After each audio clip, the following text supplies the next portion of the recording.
You are watching Eswatini TV. Sibuko semaswati.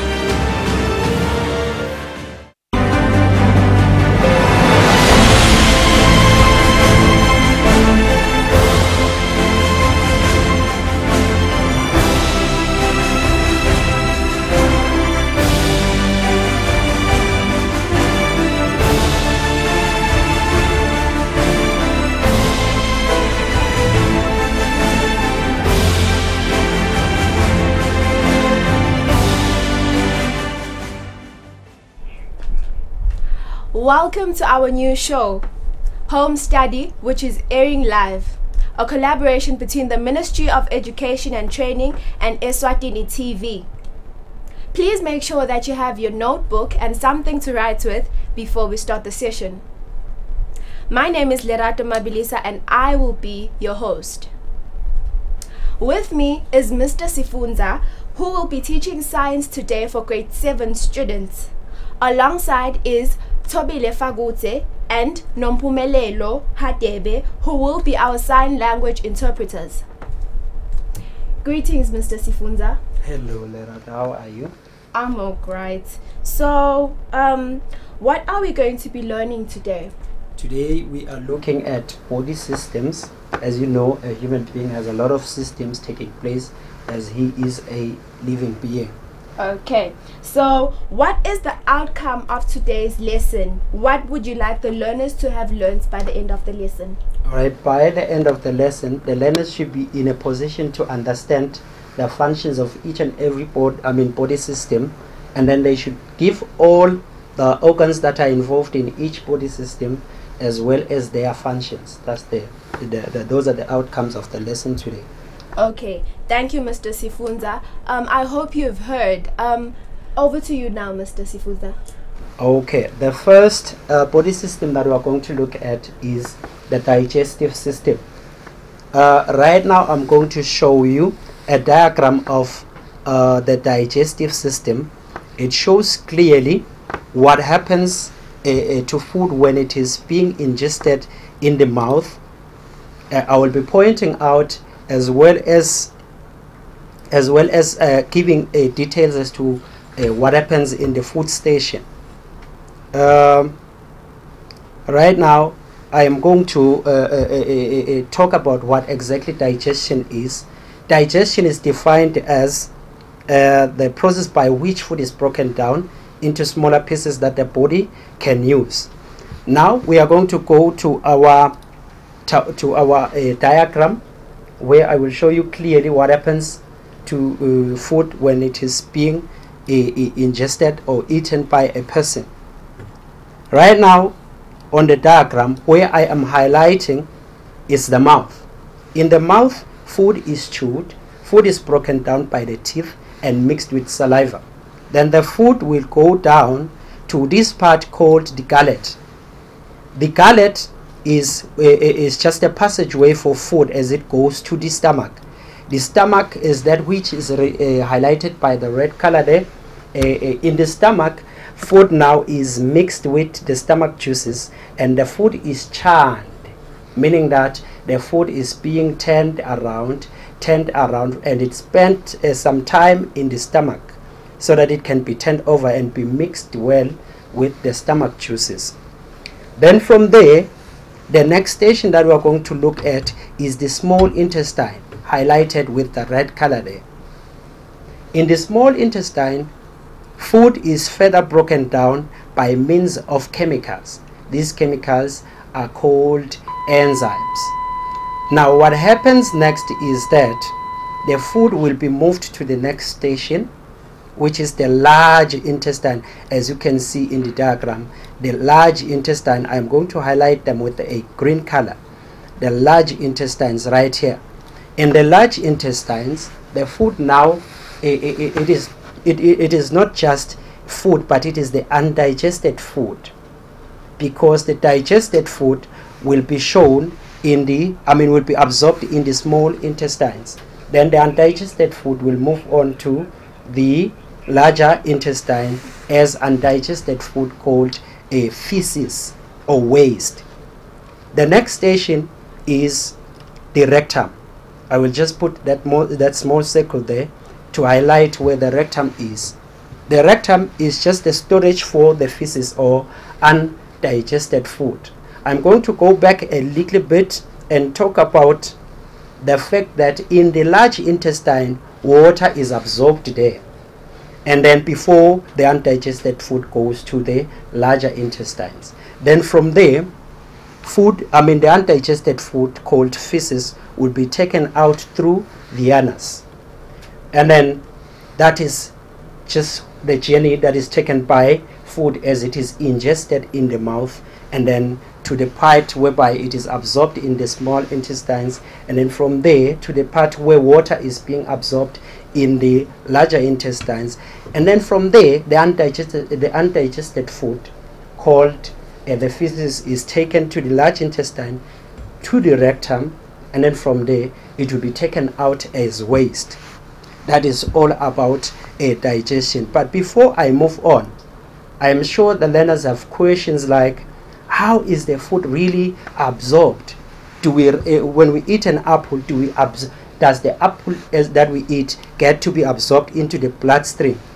Not really, because the food goes through a process, a long process in the alimentary canal. From the mouth, it is being broken down so that in the small intestine, when absorption takes place, the minerals that are in the food will be absorbed into the bloodstream so that they can be used by the body during processes like respiration. That's all about the digestive system. That's in short. I will just, for the viewer who's just joined us, I will just give a brief summary of what happens in the digestive system. We said that in the digestive system, we have organs like the mouth, highlighted in yellow, the gullet, also highlighted in yellow, the stomach, highlighted in red, and then the small intestine, it's a bit busy there, it's not very clear, but then the small intestines are those small tubes there that are highlighted in the red color. And then we have the large intestines also, as well as the rectum, shown with that green circle there. And then we have the anus, whereby it is the large station for the food. I will just go through a bit as to what really happens to the food in these stations. In the mouth, we said that food is being physically broken down by means of the teeth, mixed with the saliva in the mouth so that it can be easily swallowed. The food will then go through that small tube highlighted in yellow called the gullet. As it goes down through the gullet, it moves by means of peristalsis, which is the squeezing movement of food along the alimentary canal.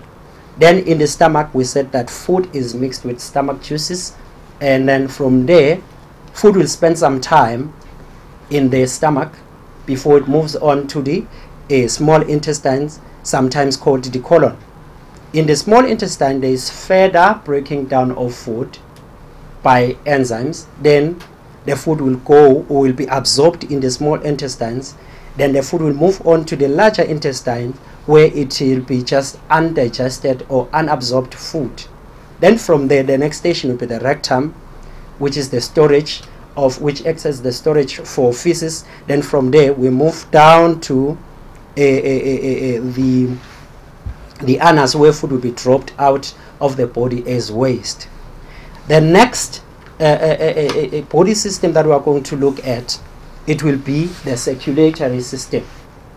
The circulatory system. I am sure a lot of you do understand the circulatory system because it's one of the most important systems taking place in the body. The circulatory system consists of the following organs. We have just 3 of the organs. Number 1, it is the heart. Number 2, the blood vessels. And number 3, it will be the blood itself. One may ask himself a question as to why circulation? Why must blood circulate around the body? I mentioned earlier that the food that we eat, the food that we eat up, it has to be absorbed into the bloodstream and be transported by the blood. I think by now you do understand that the most important part of the blood is transportation. It acts as a transportation agent. Now I'm going to go back to the diagram where I will talk about the organs that are part of the circulatory system. I am not sure if it is clear enough. Yes, it is happening. I wanted to be sure if those parts that I'm showing are being highlighted. I'm very happy it's happening. So now we have the heart. That arrow, that black line shows where the heart is. The heart acts as a pumping organ. It pumps blood to all the parts of the body, even your smallest toe in the foot. And then we have also blood vessels. Blood vessels are simply tubes through which blood travels around the body. And then lastly, we have the blood itself. I'm sure a lot of you think as blood is just that sometimes they do not like blood. They think blood is a bit disgusting when they see blood. But then blood is very important in the body in the sense that it does the transportation of a lot of things that the body needs. Going back to the diagram, I want to speak of the functions. I did mention on the function of the heart, whereby I said that it is the pumping organ. And then now I will show you briefly the blood vessels. These are blood vessels, the blue one and as well as the yellow, the red one. And then we have also blood. Blood is inside the blood vessels. Those are the organs found there. And then from there, the blood vessels, these two tubes, and there are many blood vessels in the body. There are three types of them actually. We have veins, capillaries, and arteries. Veins, capillaries, and arteries. Unfortunately, it does not show on the diagram as to which part, which blood vessel is a vein and which one is an artery. But I will just give you a picture as to which one is that. I will talk about veins. Veins are responsible for bringing blood into the heart. Where I am pointing in my body, that's where the heart is situated. Now, and then arteries, they are responsible for taking blood away from the body, from the heart. And then capillaries are the small blood vessels. I will give over to Lerato. Thank you, Mr. Sifunza. We're going to take a quick break, or rather let me say a quick water break, and then when we come back, Mr. Sifunza continues. The shareholders, board of directors, management and staff of Eswatini Airlink would like to wish His Majesty King Mswati III a happy birthday. May the good Lord bless you, Your Majesty, and may He continue giving you wisdom as you raise the country of Eswatini to greater heights.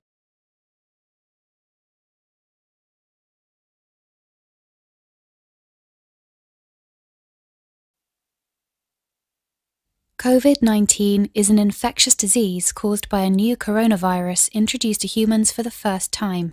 It is spread from person to person, mainly through the droplets produced when an infected person speaks, coughs, or sneezes.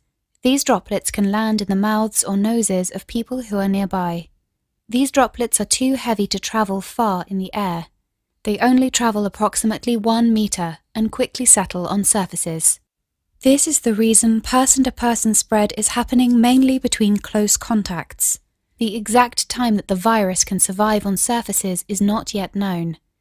So it is wise to clean surfaces regularly, particularly in the vicinity of people infected with COVID-19. Hands touch many surfaces, which can be contaminated with the virus. You should therefore avoid touching your eyes, nose, or mouth, since contaminated hands can transfer the virus from the surface to yourself.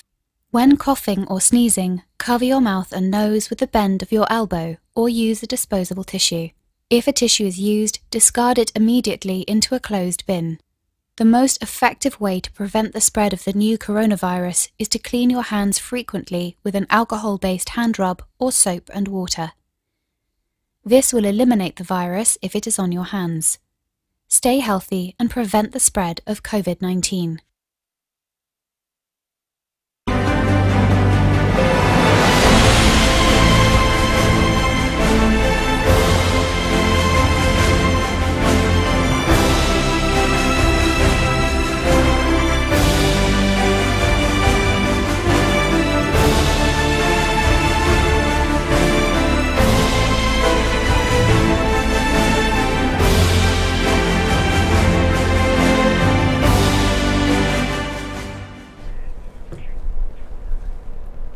Welcome back to the show. We're continuing with Mr. Sifunza, learning about the circulatory system. Oh, thank you, Lerato. Let me just, before I move on with the circulatory system, I just want to go back. I may have misled the learner. There's something I said. I think I made a mistake there. When I speak of the colon is the large intestine. Therefore, the small intestine, we call them the ileum. I hope that one is clear. I don't want to appear as a teacher who doesn't know. Thank you. Thank you. I hope that one is clear. Now we are going to move on with the circulatory system. We're talking about the circulatory system, whereby we looked at organs that are involved in the circulatory system, whereby we said that we have blood itself, the heart, as well as the blood vessels. And then now we are going to look at the heart. I have a diagram that I want to show you, whereby it shows the heart. I want us to study the heart, how the heart is and what the heart is made of. We have the heart, the pumping organ for blood. The heart is a muscular organ which is divided. I'm just preparing to show you very well what I mean. The heart is made. I'm sorry. Let me do that. The heart has 4 chambers. I'm going to highlight them. We have the lower chambers, this one and this one. We call these lower chambers highlighted in green. We call them the ventricles. The names of these two are being highlighted, of which this one highlighted in red now is the left ventricle, and then this one highlighted also in red is the right ventricle. Up we have these two ones with the red dots. Those are called the atria in plural, but when it is just one, we say this one here is the left atrium and this one is the right atrium. This is the pumping organs. It has the veins coming in, the biggest vein called the vena cava, and we have the aorta, which is the biggest artery. I'm not going to dwell much there. I'm going to move on to the next system that we have to look at, which is the excretory system. Excretion. Briefly, it is excretion. Now you will note that when we talk about these body systems, you should recall that we have a body, a human body, a living person, that is a living thing. A living thing has characteristics that makes that living thing to be a living thing, one of which is excretion, or taking out waste. Now we are going to look at how exactly human beings get rid of waste. We have that diagram, which I hope you see, viewers at home, learners at home, my grade 7s there. We have this diagram. Before we go to the diagram, I want to tell you that this is not just the focus. This is not only the focus. I'm sure you have seen the kidneys that were shown. It is not the focus. When we talk about waste in the body, it is not just the urine that we take out when we do number 2 in the toilet. But what happens is there are different kinds of waste that the body excretes or take away. One of which is when I breathe out, exhaling. When I breathe out, I take out air, not just carbon dioxide. There's a misconception with a lot of learners thinking that when you breathe out carbon dioxide. No, but what happens, you take out air that has a lot of carbon dioxide, and that carbon dioxide comes from the body. it is produced during the process of respiration, and then you take it out through the lungs when you exhale. And then another waste that we take out as human beings, as living organisms, is sweat, which is the mixture of salts that are being excreted through the skin. When you see a person sweating, it means that the person is getting rid of some kind of waste that the body does not need anymore.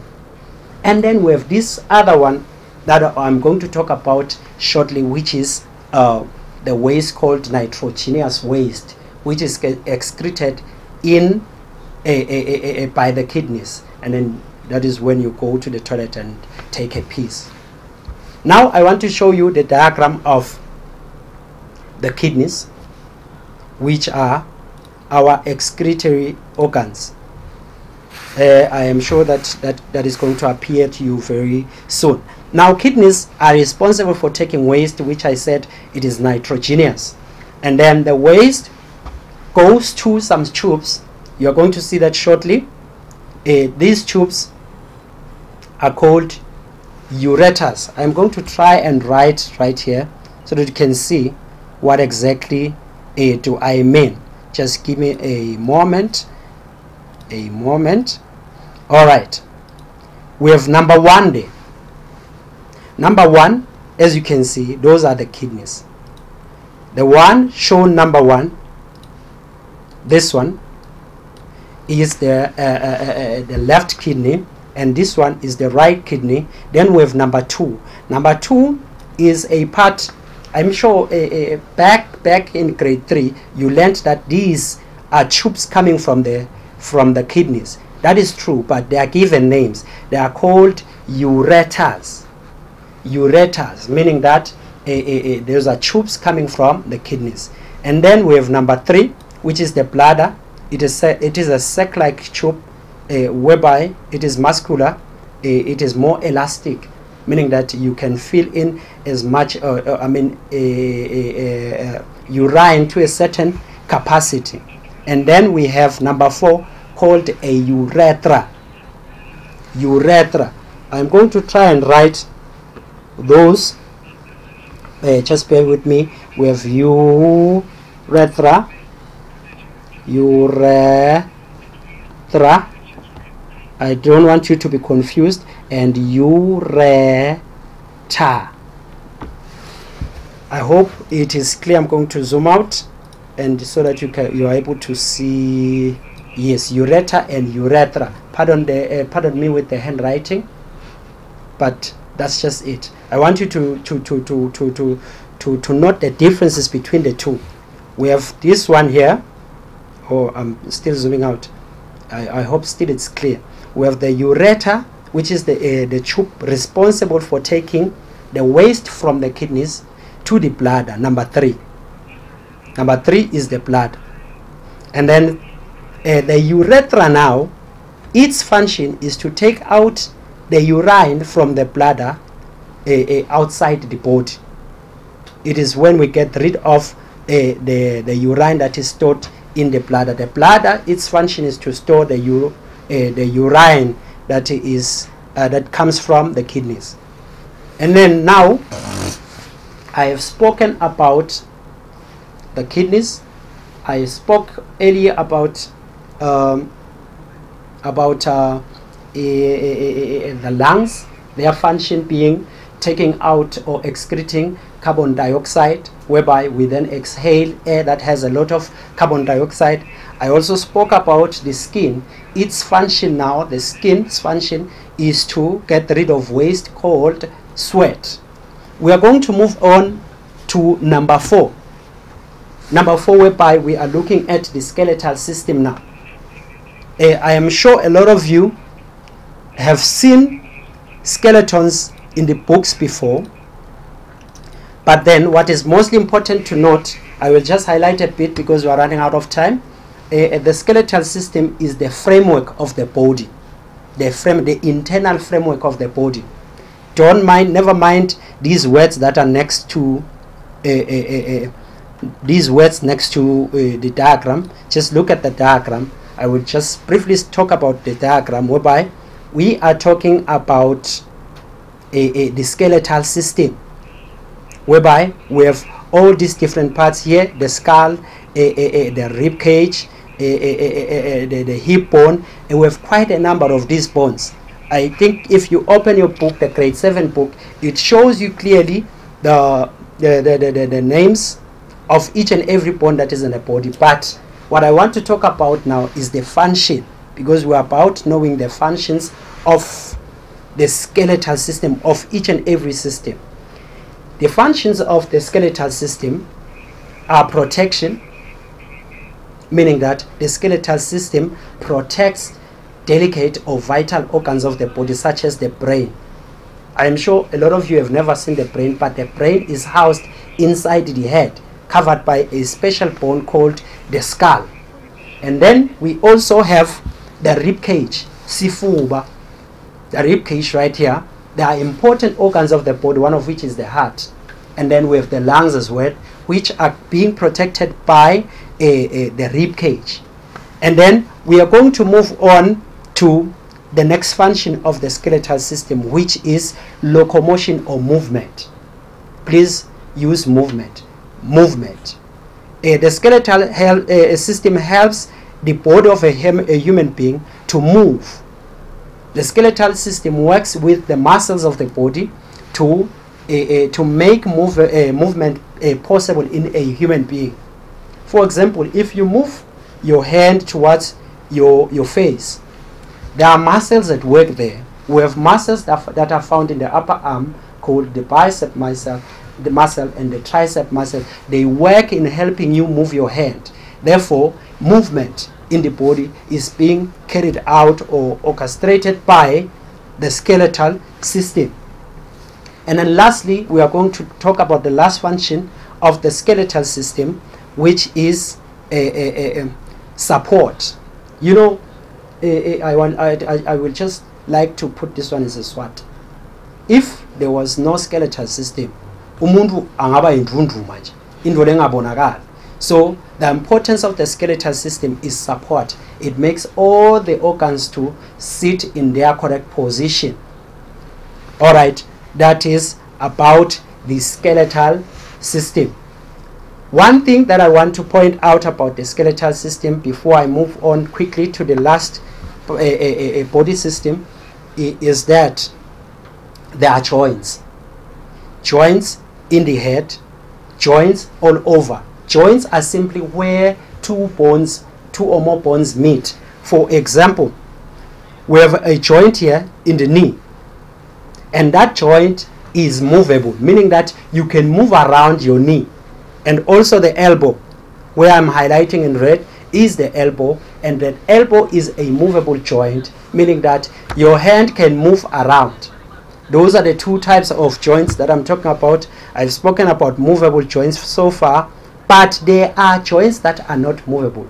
We call them fixed joints. We call them fixed joints, and they are found in the skull. One example of a fixed joint is the skull. I don't know, Lerato, do we have any questions so far, or anything that we need to highlight on before I move on to the next body system? There are questions from the past sessions, which is what gives blood color, what happens during respiration, and how does the skeleton affect the brain. So to begin with, what gives blood color? Okay, that one is a bit of a question that is beyond a grade 7 learner. Yes, it is. They are going to look at that in high school. But there is a part in the blood called the hemoglobin. I'm not going to dwell much because I will end up confusing the learner at home. I can just quickly take the next question. Okay, what happens during respiration? Okay, let me first let me define what respiration is. Respiration is the process by which food is burnt in the body, in the cells of the body, to release energy and carbon dioxide. Carbon dioxide is released as a waste product. So we use oxygen to burn the food that we have eaten, that is in the cells. So that's what happened. That is why we then have a carbon dioxide as a waste, because it is produced when food is being burnt in the cells of the body. Okay. Yes. Thank you very much, Mr. Sfunza. I hope the learners have learned something today at home from the session. So join my colleague Nolwazi Lamini in the next session for the JC learners. From Lerato, I'll see you guys later. All right.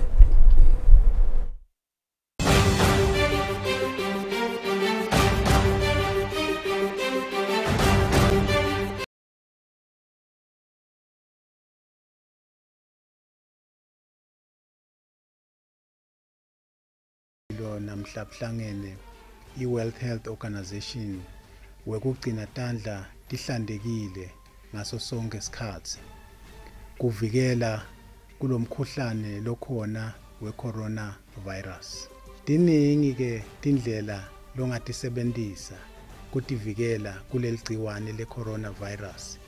Yinye yato lencomekako ukuthi uyisebenzise ngaso sonke isikhathi kugeza tandla ngemanti lahlobile lahambako uphindze usebenzise insipho ngaso sonke isikhathi. Uthathe isikhathi lesinganga 20 seconds kuya ku 40 seconds solo utigezisisa le tandla, noma ke usebenzise isanitizer nangabe emanti angekho dutane nawe. Litiko letempilo likanye namhlabuhlangene liluleka kakhulu sive ukuthi silandzele nati tinyathelo kuze ukuthi tandla tihlale tigcinekile tihlobile ngaso sonke isikhathi. Kumele umandise tandla takho ngemanti lahambako, ushikishe insipho etandleni takho. Yenda siciniseko sekuthi ushikisha totimbili tandla ngalokwanele.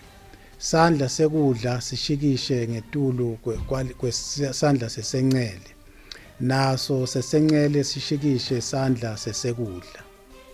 Utisebenzise totimbili tandla kuze kuthi ugezeke kahle ngalokuphelele. Ushikishe insipho emkhathini weminwe yakho netandla totimbili.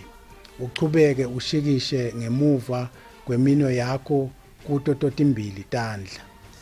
Chubeka ushikishe tithupha totimbili shengathi uyatishwila. Usebenzise iminwe yakho lesonzelene.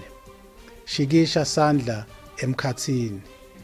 Kubomake noma ke labo labanetingalo letinze kufanele bashikishe letingalo kuze kuthi emagciwane langabe ahleti khona nawo akhone kugezeka kahle ngalokuphelele. Utiyakade tandla ngemanti lahambako, tesule tome tandla ngetissue noma ke ngendvangu lehlobile. Uphindze usebenzise itissue noma indvangu kuvala impompi. Yenda siqiniseko sekulahla itissue endzaweni lapho ingeke kube lula khona ukuthi umuntu ayithinze. Nawe ungahlala unetandla letihlobile njalo njalo. Nginxusa onke eMaswati ukuthi asukumele etulu. Sihlanganyele kulomkhankaso wekugcina tandla tihlantekile kuze kuthi sitawuvikela lesifo singasingeni kalula sisive. Siphindze sikhutsate bekunene ukuthi nebantwana labancane basitakale basitwe ngilabadzala ukuthi bagezisise tandla tabo tihlale tihlobile. Lokho kube ngumsebenzi wabo labadzala ukuhlala bahlobise abantwana babagezisise tandla kuze kuthi kungabi lula ukuthi bantwana bangenwe ngulomkhuhlane we-corona virus. Kuhloba kwami impilo yami. Siyabonga.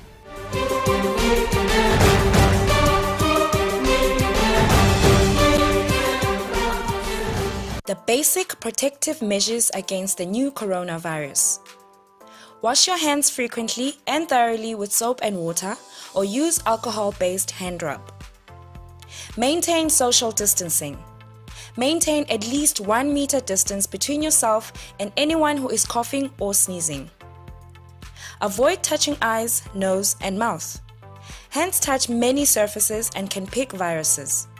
Once contaminated, hands can transfer the virus to your eyes, nose, or mouth. From there, the virus can enter your body and make you sick.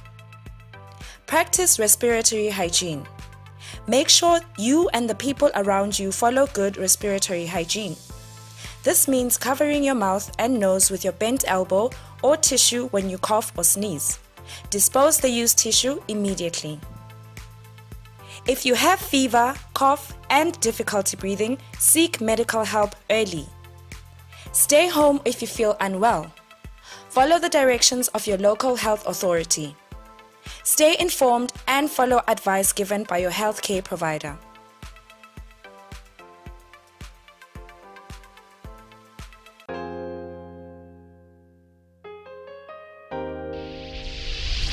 Lona ngulezinkosi indvuna yetempilo. Lamuhla ngiyachubeka ngosata sive sigeze tandla ngemanti lahlobile nesipho. Noma ngiyiphi isipho lekhona ekhaya. Geze tandla takho. Ngisho isitandla takho utigeza yonke indzawo.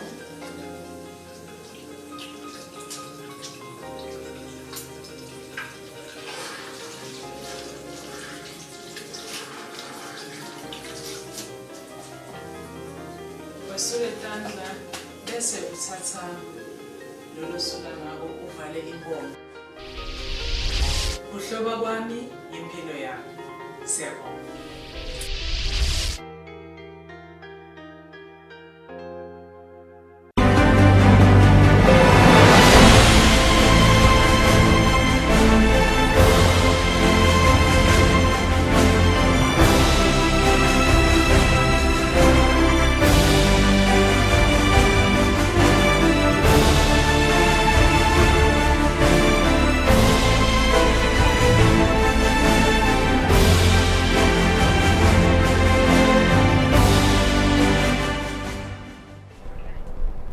Sawubona mbukeli ekhaya ligama lami ngingunokwazi ngwakadlamini siyakamukela ehlelweni lethu i-home study.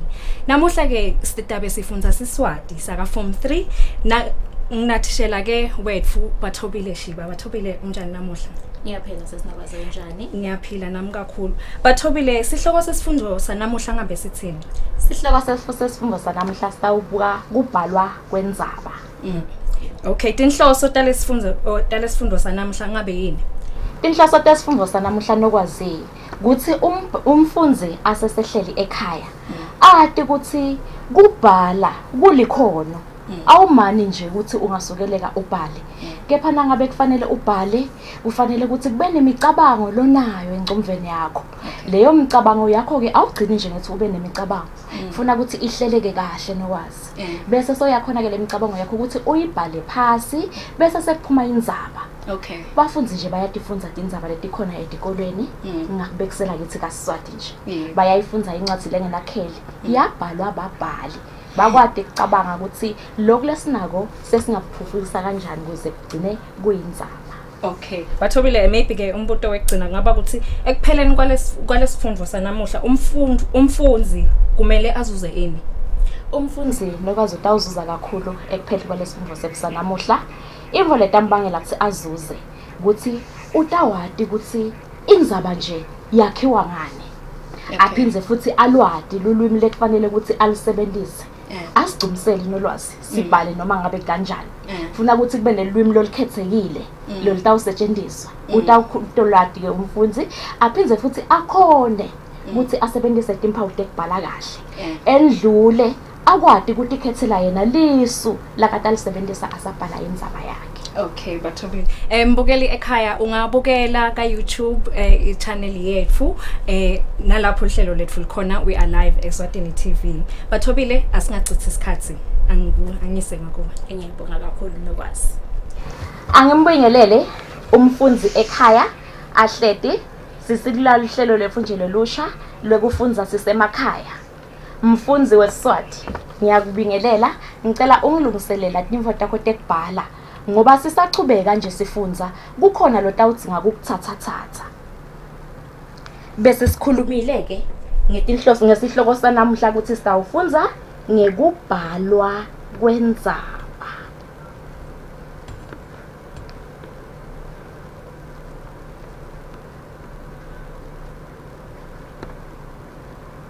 ukubhalwa kwendzaba.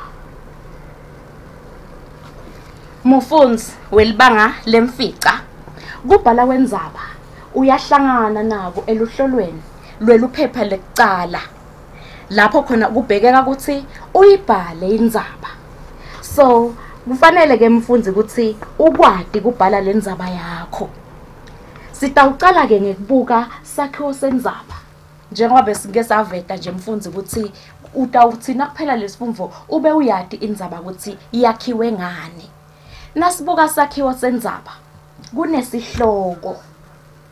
Sihloko ke simcoka kakhulu. Ngiso lesisakhela indzaba yefu. Indzaba yefu iba ngale sihloko lesisuke siniketwe sona. Sihloko ke sifanele sibhalwe sigcame. Ngingasenda nje sibonelo sesihloko. Ngithi kungalaleli kwami.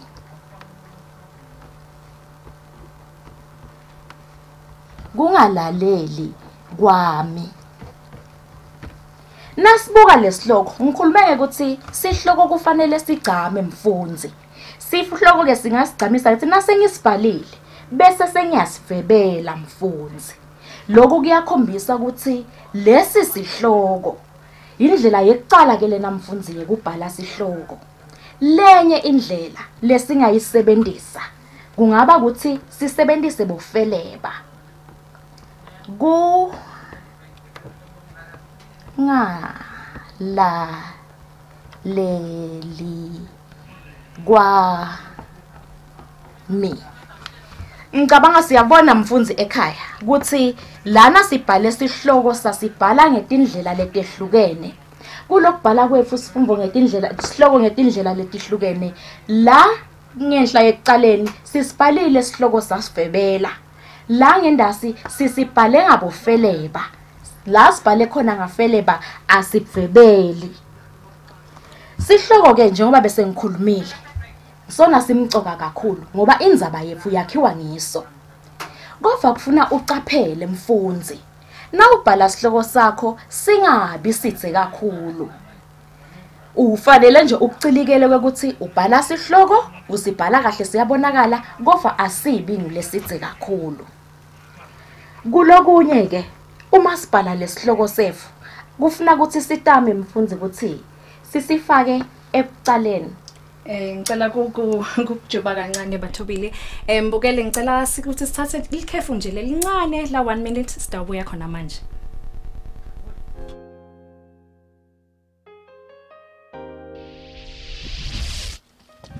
Ligama lami ngithoni Thabethe, Captain Mbabaniswalos. Coronavirus has stopped our career. Nobody knows for how long. Join me. Let's all wash our hands and beat coronavirus.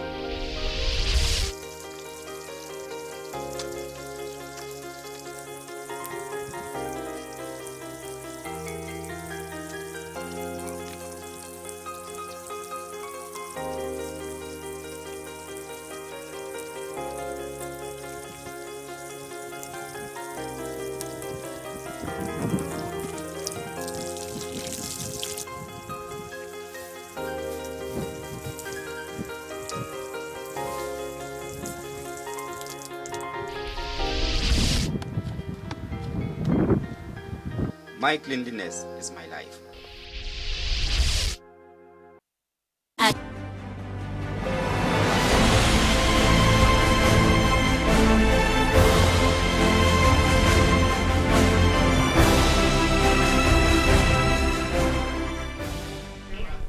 Ngibukele angikwemukele futhi ehlelweni lethu ihome study bathobile angikuvumele ukuthi uchubeke. Ngiyabonga nokwazi. Siphindze futhi ngimukele umfundzi ekhaya sesibuyile ke elihlelweni lethu. Sisengayi nje kuyonatha imandi bese sabuka kubhalwa kwendzaba ukuthi indzaba kufanele ukuthi ibe nesihloko. Sabuka mfundzi ukuthi sihloko dinbili tindlela tekusibhala. Singasibhala sihloko ngekuthi sibhale kahle sicale ngafeleba ekucaleni bese nje sesiyasivebela noma ke sisebenzise bofele babofa. Uma sisebenzisela bofele babofa uma sibhala sihloko sefu asisivebeli. Sikhuluma ke ngabe ukuthi uma ngabe kubhalwa indzaba kufufukiswa likhono lekubumba nekucabanga. Kungako mfundzi kumcoka ukuthi na ubhala indzaba yakho ubhale indzaba lekholwekako. Ngoba na ubhala indzaba ucabanga imvo lengendeka hayi imvo lengeke ize yendeke. Ngingakuniketa nje mfundzi isibonelo.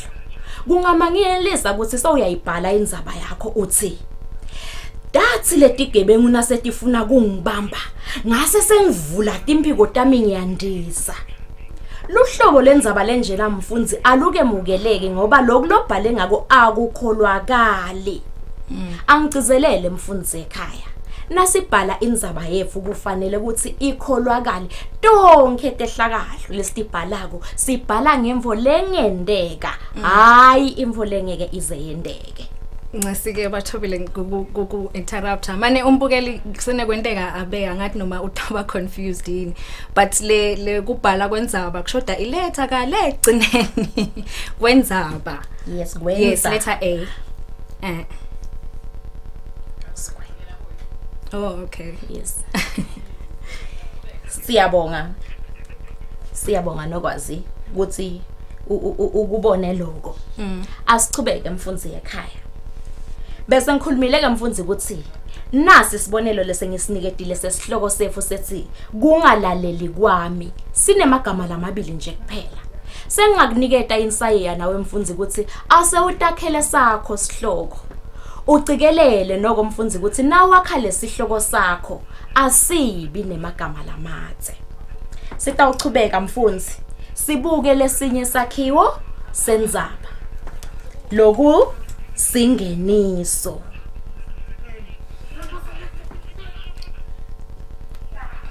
Loku singeniso kufanele sibuke mfundzi ukuthi kulandzela singeniso. Singeniso ke simcoka kakhulu endzabeni. Ngoba uma ngabe kubhalwa lendzaba umbhali usuke ahlangana kwekucala nemfundzi wayo lendzaba. Singeniso ke lesingiso ngilesitaba sendlalelo sayo yonke. Ngilesitaba sendlalelo sayo yonke lendzaba. Singeniso simcoka kakhulu ngekuthi sitawusitshela ukuthi ikhuluma ngani lendzaba. Singeniso mfundzi asikabaleki esihlokweni. Lendzaba loyibhale lapha esihlokweni isihloko ukuthi sitawuthi kungalaleli kwami. Lesingeniso naso kufanele ukuthi sihambe khona lapho kuleso sihloko. Singeniso ke mfundzi kufanele ukuthi sivuse inkhabunkhabu. Sende lona lotawufundza lendzaba afise kwathi engabe kwendekani. Ngingabekisa nje ngamabonakude sinawubukela utikhanza sohleli noma sesitulweni amane ngilo mdlandla loyo ke lekufanele ukuthi uvuke kumfundzi wendzaba uma afundza singeniso afise kwathi ukuthi engabe kwendekani. Ngikuniketa mfundzi isibonelo sesingeniso sitawubukisana nawe ukuthi nawe uhlele ekhaya ukuthi vele lesingeniso sitawuba nayo lenkhabunkhabu ukuthi ingabe kwendekani. Nasi ke sibonelo sami mfundzi.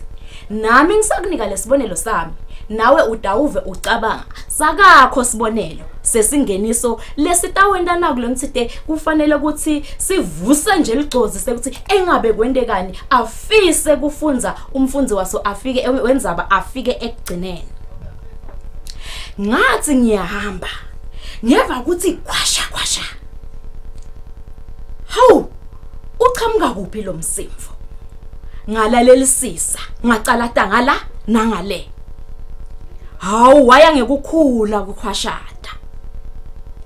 Ngeva esifubeni kugijima yemahashi. Inhlitiyo yona kwakungathi tawuphuma ngemlomo. Ngakaphakamisa tinyawo. Ngacabanga ukuthi make eksene ungitshelile wathi sala kutshelwa sibona ngemopho. Kukalasha meshame la ngihamba khona. Noma ngingathi ngihlaba umkhosi kude lo tawungiva.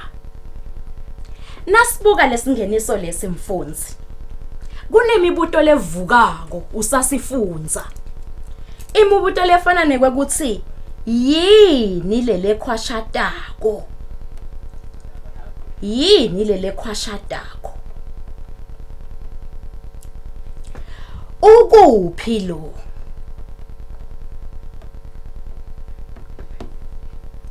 Siyafuna kwathi ukuthi ukuphi nekuthi ingabe kwendekane. Umbhalo wayo ukhuluma ngekuthi ukhumbula emavila asho ngomakwakhe lathi sala kutshelwa sibona ngemopho. Ingabe vele bekuchubekani? Yini lele yabangela ukuthi makwakhe aze akhulume lamagama? Siyafuna kwathi futhi ukuthi uthide ukalashame lokusho ukuthi indzawo lelihlane ingabe ubuyaphi noma uyaphi. Lolu hlobo lwalo singeniso lesike mfundzi lemibuto lonayo levukako ngiyo kanye letakwenda ukuthi ufise ukuchubeka nalendzaba uyifunze uze uyofika ekugcineni kwayo ngoba lesingeniso sikufonsile sakubita ukuthi chubeka ufunze nayo indzaba. Akukabhekeki mfundzi ukuthi esingenisweni sakho bese uyicoca yonke indzaba. Njengoba sihloko sefu nje sithi te kungalaleli kwami. Seka ngabhala nje umfundzi lo tele likhono lelingakafufukiswa lelikhono lakhe lekubumba indzaba lekholwekako athi ngangihamba ngingevana emahlathini. Make beka ngiyalile ukuthi kuyingodi kuhamba ngemahlathini ngingevana. Ngangamlaleli ngahamba yachamuka inyoka yangiluma. Lala khona lapho phasi esigangeni ngaze ngafolwa abafana bekwelusa ngakusasa. Seyiphelile mfundzi indzaba yakho nase uyibhale kanjalo. Ide yonke inkhabu lebekufanele ukuthi ngabe ivetwe singeniso. Khumbula mfundzi, singeniso siyahambisana nesihloko. Singeniso sisendlalelo salendzaba ukuthi itawukhuluma ngani. Kufanele ukuthi sisendlalelo nje simfose umfundzi wayo. Tinengi timvo letingafosa nemfundzi wayo usabhale nje singeniso kuphela. Uyanaka ukuthi sandla lobhala ngaso siyabonakala ukuthi umfundzi vele ubhale atimisele nakabhala lendzaba yakhe. Nawe ke mfundzi ase utakhele sakakho singeniso lesishaya khona lesitawuphinze futhi sikubute simbite simfose umfundzi ukuthi chubeka ufunze chubeka ufunze. Ngiyati nyalo ngoba usabukele luhlelo ukuthi utawusakha singeniso sakho ekugcineni kwaso lesifumvo. Lanyeke ingoni lemcoka uma ngabe sakhiweni sendzaba ngumtimba. Njengoba singeniso sisite sisendlalelo sendlalela lendzaba yefu letawukhuluma ukuthi indzaba yefu itawukhuluma ngani. Ngibekisile nje mfundzi ngathi kufanele ukuthi kube nemibuto levukako. Le mibuto levukako ke mfundzi itawuphemvuleka kahle emtimbeni wendzaba. Na unganaka singeniso sami. Kunetimvo tsite lebetivela ezingenisweni bokhwasha. Sala kutshela sibona ngemopho. Leto timvo leto lo tivetile mfundzi ezingenisweni ativele emtimbeni wendzaba. Kepha tivela ngekwehluka. Umtimba ke wakhiwa dinzima.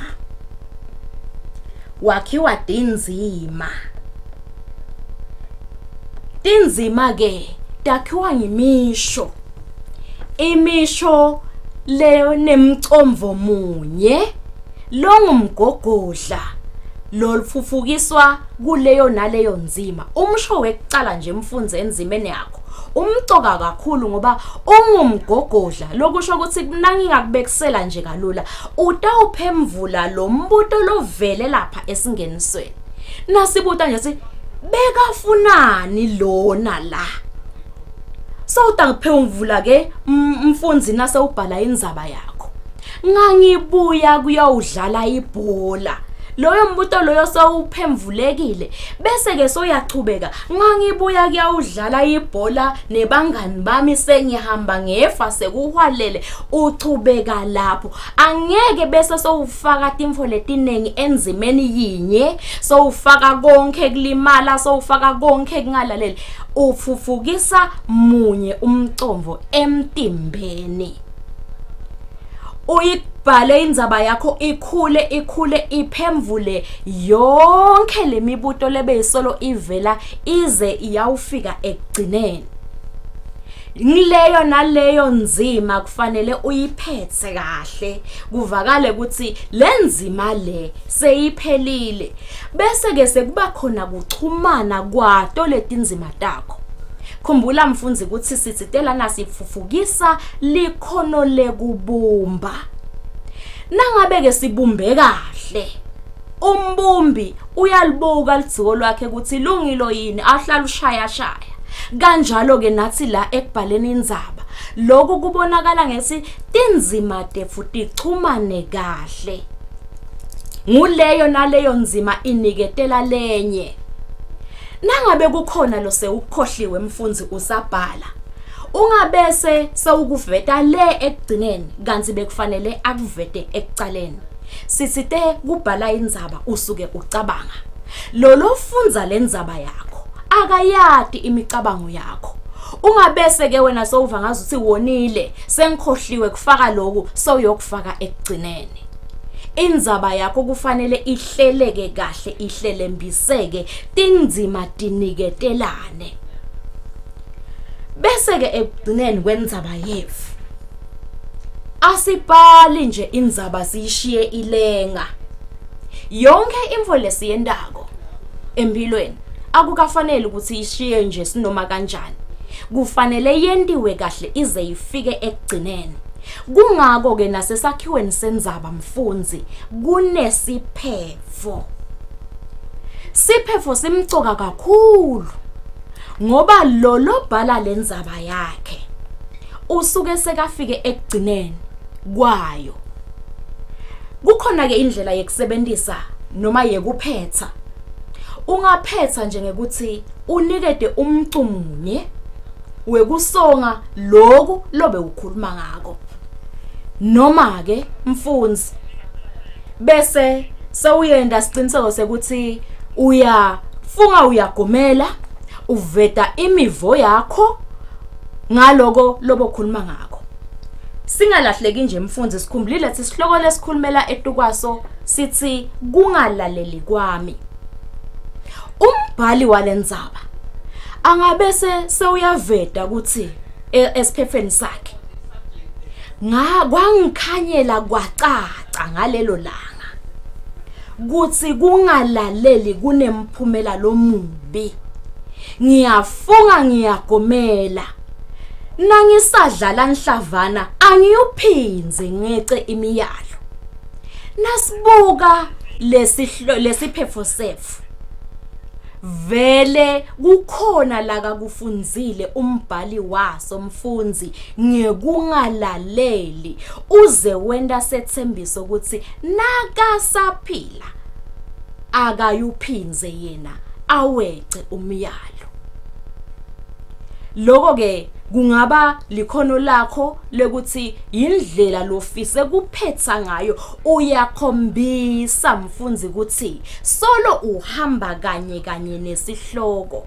ngoba kukhona ukuthi ngenxa yebuzebendlela bese soyakhohlwa ukuthi isihloko besithini so uyaphuma esihlokweni noma so uyehluleka kuyiphetha indzaba sesikubona so uvakashele kamalume kanti phela indzaba yakho beyikhuluma ngekungalaleli veta ukuthi yini buhle yini bubi yini lokufunzile wena ngalesigameko lesibese sesiyakuvelela ngenxa yekungalaleli kwakho.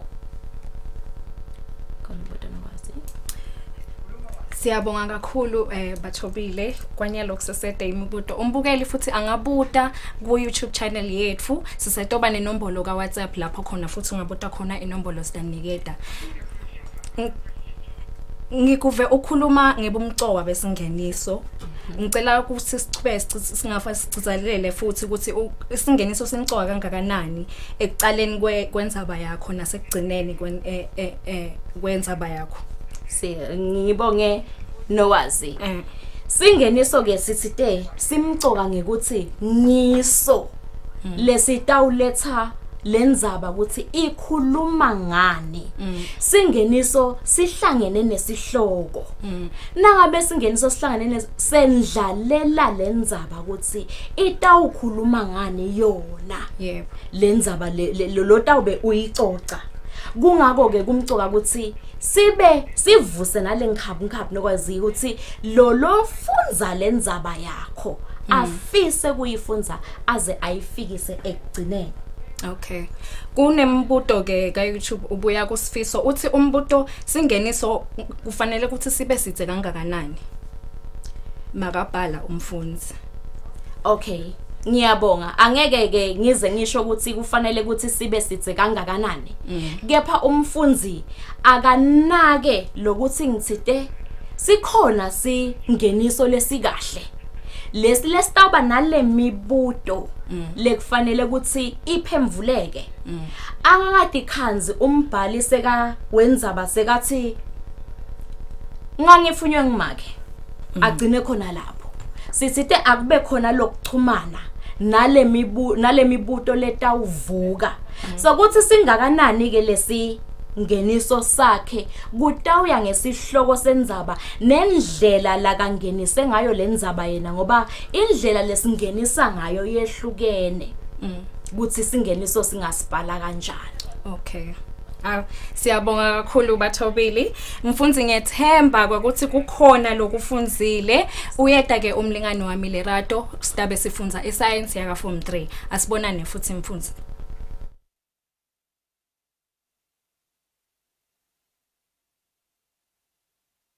Hands come in all shapes and sizes. Indeed, one of God's greatest inventions. It is amazing what you can do with those hands. But watch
You're still tuned in on Eswatini TV, and you're still watching Home Study Program with Lerato Mabilisa. Taking us through with JC Science is Miss Lindiwe Fagute. Hello, ma'am. Hello, Lerato. How are you? I'm good. Yourself? I'm good. What are we going to be learning today? Okay, today we shall be learning about acids, bases, and salts.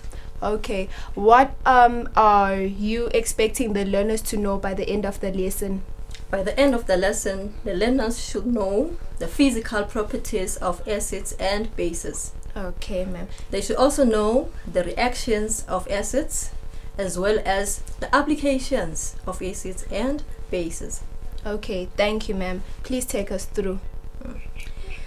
Can we look at the properties of acids and bases? Remember, we said it's physical properties. First of all, we're going to start off with the physical properties of acids. I hope you know, learners at home, that by physical properties, we are referring to those properties that we can tell without changing the identity of the substance. The first physical property of an acid is that acids, they have a sour taste. Acids are also corrosive. Now, can we look at the physical properties of bases? We'll be basically talking about alkalis. And by alkalis, we are referring to bases, but those bases which are soluble in water. The properties of alkalis, are: 1, they have a slippery and a soapy feel. They have a bitter taste. Please note, dear learner, that you are not expected to taste any acidic substance or any alkaline substance or any other substance in the lab. Now, let us look at the indicators. One may wonder as to what exactly is an indicator. Since I mentioned that properties of acids are what I've listed, as well as those of bases. Now, one wonders as to how then do you know whether a substance is an acid or whether it is a base or an alkaline? One needs to use an indicator. What is an indicator? An indicator, it is a chemical substance which shows different colors in acidic or alkaline solutions. We have,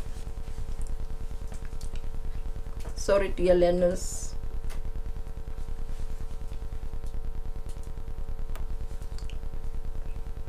yes, an indicator, like I mentioned, excuse me for that, is a substance that has different colors in acidic or alkaline solutions. So we have two commonly used indicators, the ones that we commonly use in the lab. We have the litmus, it may come as a litmus paper and as well as a solution, and we also have a universal indicator.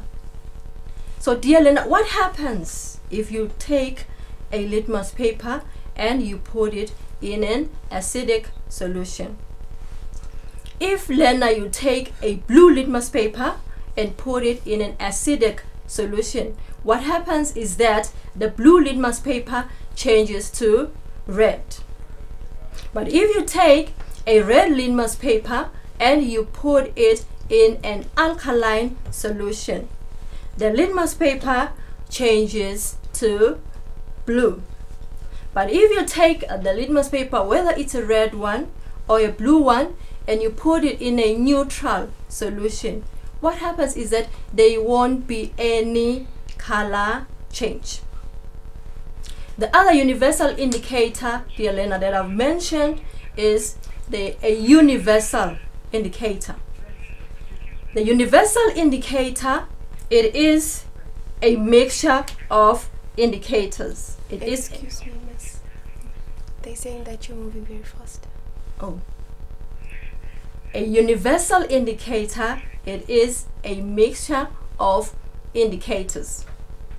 It is an indicator then at home that we use to determine the pH of a solution. It has a ranges of colors, as you know, based on the pH value. We have this line which is showing us the pH numbers. These pH numbers are shown in what is known as a pH scale. One may wonder as to what exactly is a pH scale. A pH scale, it is a number scale used to describe how acidic or how alkaline a substance is. The pH scale, it has numbers from 1 to 14. It is numbers from 1 to 14. pH 7, when you look at the number scale, dear Lena, the pH 7, it is in between. That pH, it is a value for a neutral substance. And then when you look at the pH scale that is shown, you will note, dear Lena, that we have values 1 up to 6. Those values are values of acidic substances. So in short, it means that an acidic substance has a pH value below 7. And also in our pH scale, you'll also note that we have pH values above 7.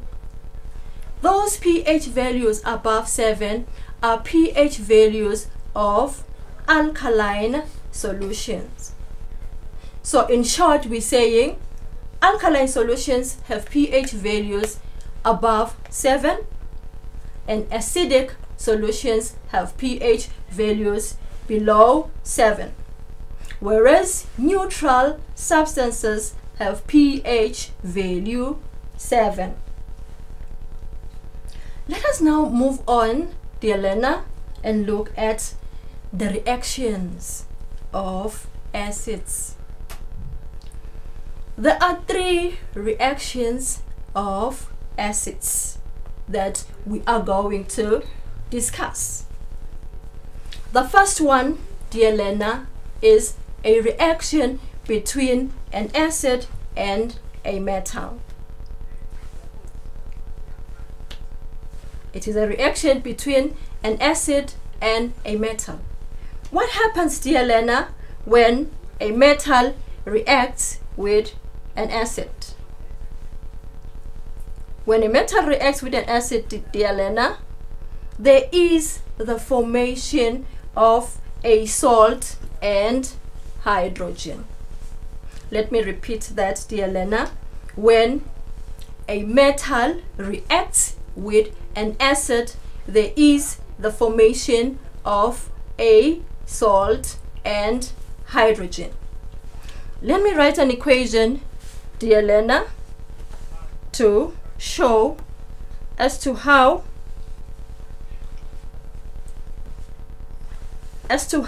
a reaction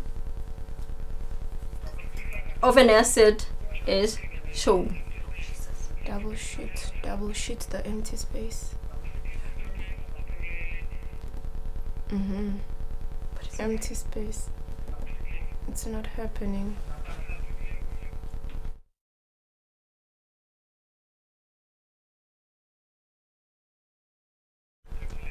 This is frozen now. Interesting indeed. We're going to take a short commercial break, and when we come back, we're going to continue with our session.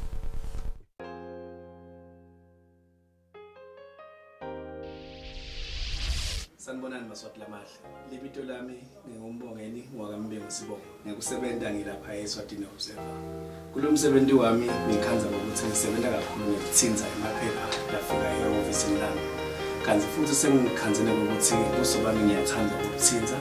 Ngaleyo ndlela kufanele ukuthi itandatami lihlale lihlobile sisonke isikhathi.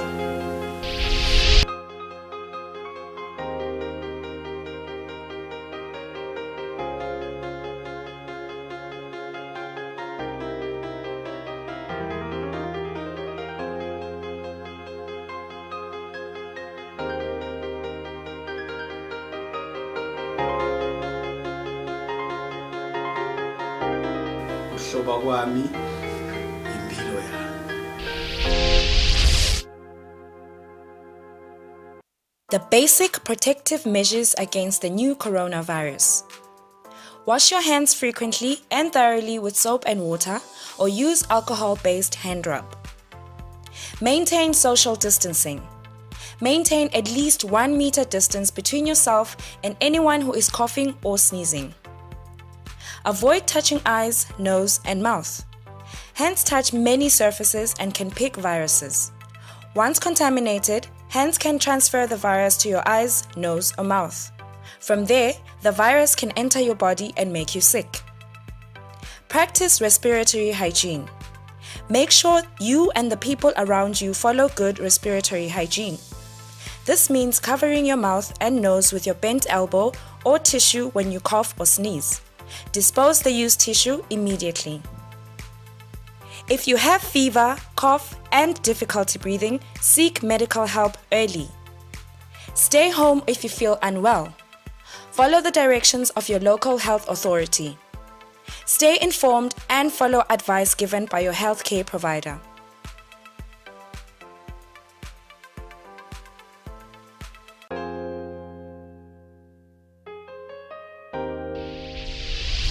Lona ngulezinkosi indvuna yetempilo. Lamuhla ngiyachubeka ngosata sive sigeze tandla ngemanti lahlobile nesipho. Noma ngiyiphi isipho lekhona ekhaya. Geze tandla takho. Ngisho ukuthi tandla takho utigeza yonke indzawo.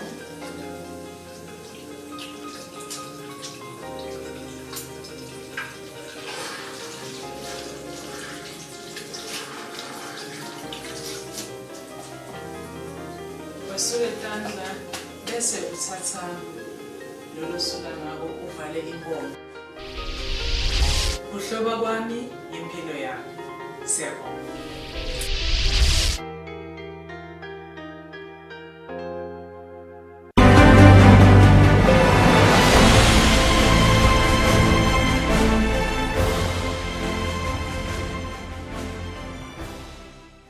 Welcome back, and we're still with Miss Fagute, JC Science. If you have any question, please feel free to contact us on our number. Please feel free to contact us on YouTube. Tomorrow we'll have WhatsApp on the number 76370660. Over to you, Miss Fagute. Thank you, Lerato. Before we went for break, dear learners, we were talking about the reactions of acids. We mentioned that an acid can react with a metal to form a salt and hydrogen. And as I mentioned, I said that I was going to write an equation to show a reaction between a metal, this metal that we're going to show, it is magnesium. Magnesium is a metal. If magnesium is reacted with hydrochloric acid, hydrochloric acid is an acid. The products, dear learner, the products, as I mentioned, are a salt, and the salt in this case, because the reaction is between hydrochloric acid and magnesium, is magnesium chloride. It is magnesium. So you pardon me, dear Lena, for the handwriting. It is magnesium chloride. The other product is hydrogen. So you react a metal with an acid, you get a salt and hydrogen. As you can see, dear Lena, in our example, please note, dear Lena, that when you're writing this equation, you should have reactants on the left of the arrow, and then you should have products on the right side of the arrow. So in our example, we have the reactants, magnesium and hydrochloric acid, and we have our products as magnesium chloride and hydrogen. So this equation, dear Lena, it is a word equation. It is a word equation which is a conscious way of showing a reaction. The second reaction of an acid, dear Lena, is the reaction between an acid and a metal carbonate. The reaction between an acid and a metal carbonate. Let us look at an example. Remember, dear Lena, you're writing reactants on the left side of the arrow and you're writing products on the right side of the arrow. Let us look at our example. Now let us use sulfuric acid as our acid. In this sulfuric acid, dear Lena, we are going to react it. We're going to react it with calcium carbonate. We're going to react it with calcium carbonate. I've written the reactants, dear Lena. Now there is need to write an arrow so as to show the products. So when you're having such a reaction, dear Lena, the products are a salt, which in this case, the salt, because we have used sulfuric acid, the salt is calcium sulfate. The salt is calcium sulfate. Formed together with carbon dioxide, carbon, that's N, dear Lena, carbon dioxide, together with water. Again, you'll pardon for this handwriting, dear Lena, but please note, as I've mentioned even in the first reaction, that when you're writing an equation, the reactants on the left side, this time the reactants are sulfuric acid and calcium carbonate. And then you have products on the right side of the arrow. The product is calcium sulfate plus carbon dioxide plus water. So which means that whenever you are reacting an acid with a metal carbonate, the products are a salt, carbon dioxide, and water. Now, dear Lena, let us move on to the third reaction. Now, the third reaction, dear Lena, it is a reaction between an acid and a hydroxide. An acid and a hydroxide. What are the products? The products in this case, if a metal reacts, dear Lena, if an acid reacts with an alkali, that is a metal hydroxide, the products are a salt and water. Let me repeat, dear Lena, the products are salt and water. Now, dear Lena, let us look at an example whereby we have a reaction of an acid and a metal hydroxide. Now we are using another acid, which is nitric acid. Nitric acid, one of the reactants. We are reacting this nitric acid with sodium hydroxide. Remember, we are looking at a reaction between an acid and a hydroxide. So it's nitric acid and sodium hydroxide. It's an example of our reaction. Sodium hydroxide, which is also one of our reactants. Now, let us write the products, dear Lena. The products now, we have nitric acid. Remember, in the first two reactions, we didn't use nitric acid as an example. Now, nitric acid, when it is reacted with sodium hydroxide, the products are sodium nitrate. The products are sodium nitrate together with water. Sodium nitrate together with water. Once again, you pardon me for the handwriting, but I think everything is clear. Remember, it is reactants on the left, it is products on the right. So we are having sodium nitrate as our salt, which is formed when nitric acid reacts with the sodium hydroxide, and then we are having water as one of our products. Now, dear Lena, as you know, and as we've mentioned at the beginning of the lesson, that these bases and salts, they have important uses in our everyday life. But it is important for you to know that when these substances that we've mentioned, the bases and acids, when they react, a salt is formed. And that type of a reaction is known as neutralization. You react a base, dear Lena, you react it with an acid. That type of a reaction is known as neutralization. We have an important use of neutralization, dear Lena, in our everyday life. As you know, quite a number of our relatives are involved in farming.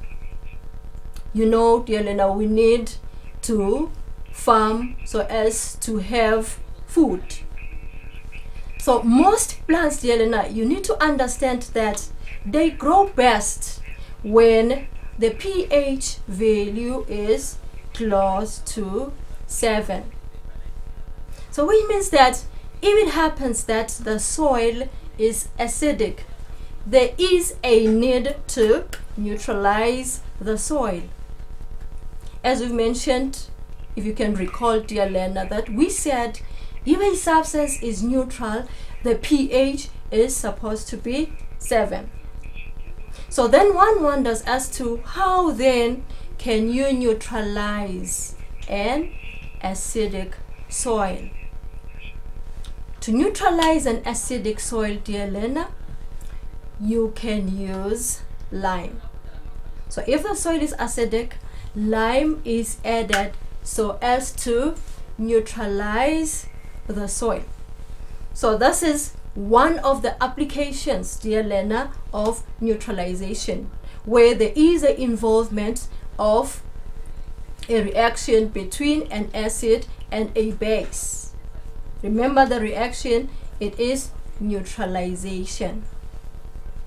Now, dear Lena, let us look at the preparation of salt. You might recall, dear Lena, that as you were learning, we mentioned that salt is formed. We said there is a salt formed, dear Lena, when a metal reacts with an acid. We also mentioned, dear Lena, that there is a salt when an acid reacts with an oxide. And we also mentioned that there is a salt when an acid reacts with a hydroxide. Which means that, dear learner, the preparation of these soluble salts, it can be one of the 3 methods. So which means that if you want to prepare, it's up to you to choose as to which one, which method you can use, as to which reactants you want to use so as to prepare the salt. And please note, dear learner, that the salt that we are talking about, it is a soluble salt. And by soluble salt, we are referring to a salt which is which can dissolve in water. Thank you, Lerato. Let me give this opportunity to Lerato. Thank you, sis.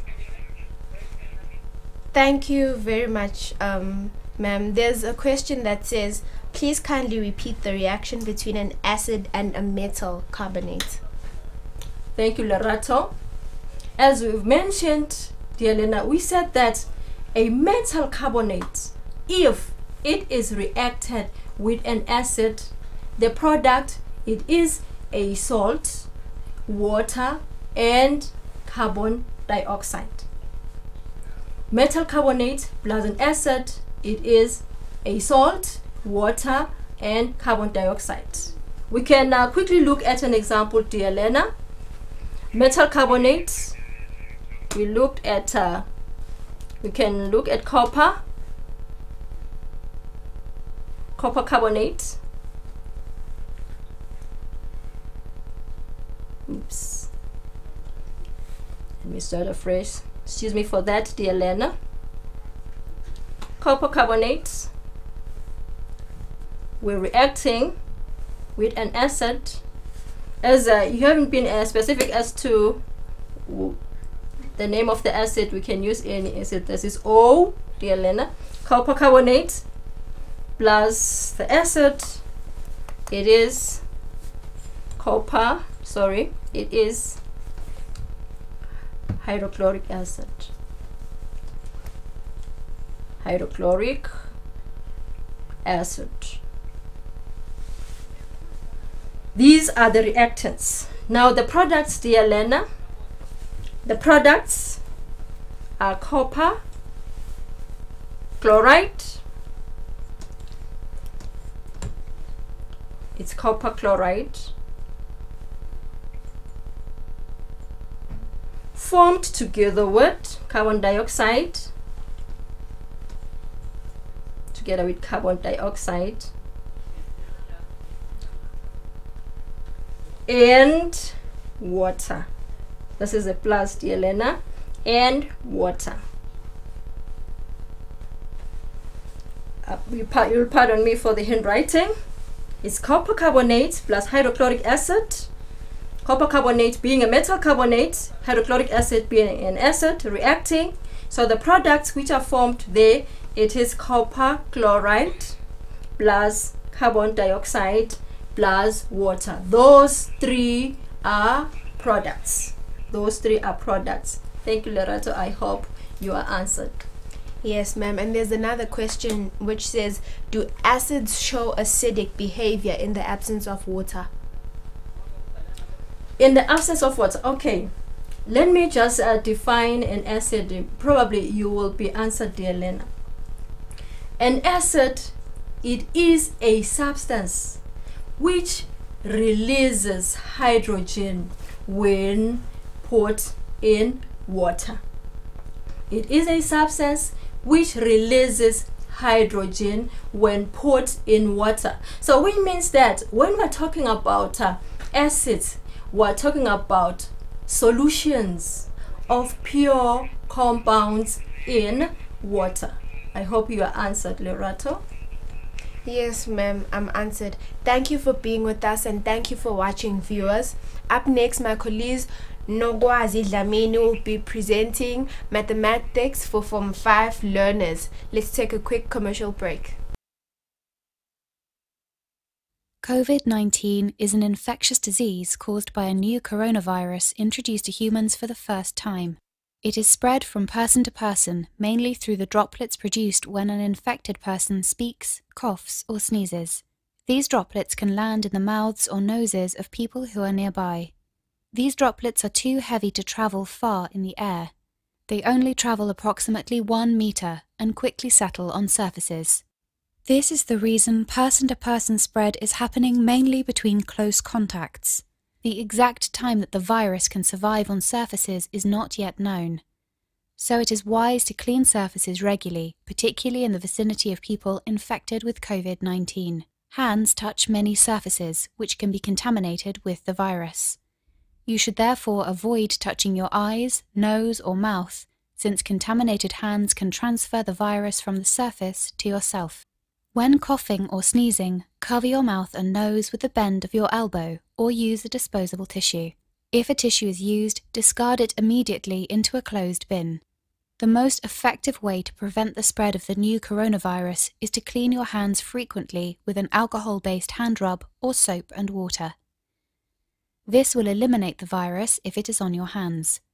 Stay healthy and prevent the spread of COVID-19.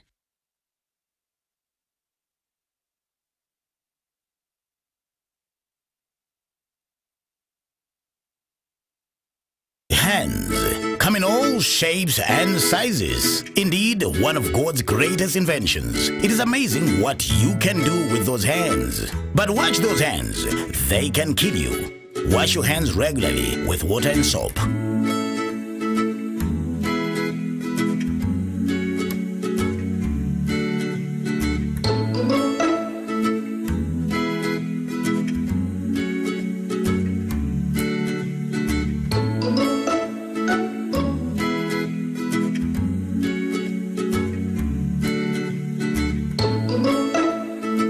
With our hands, we will beat coronavirus. My cleanliness is my life.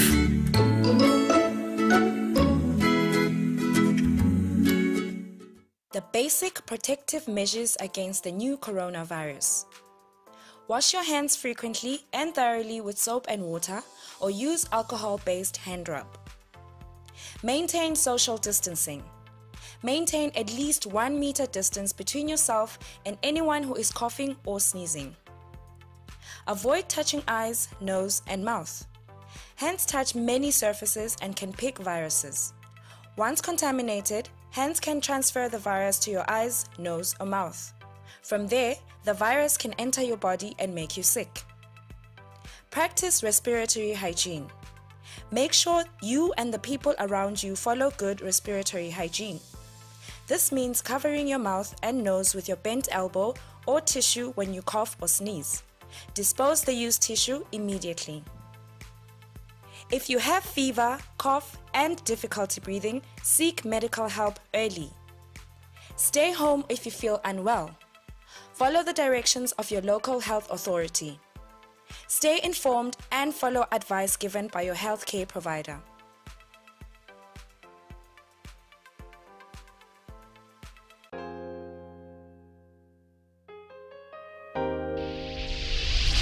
Sanibonani maswati lamahle.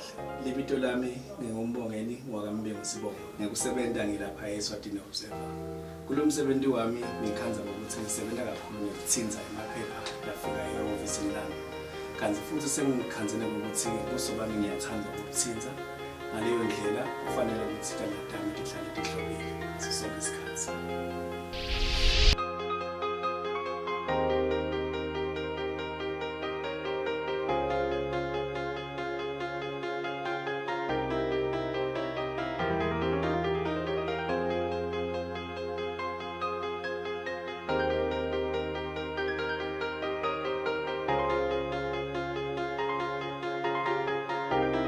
Kuhloba kwami impilo yami.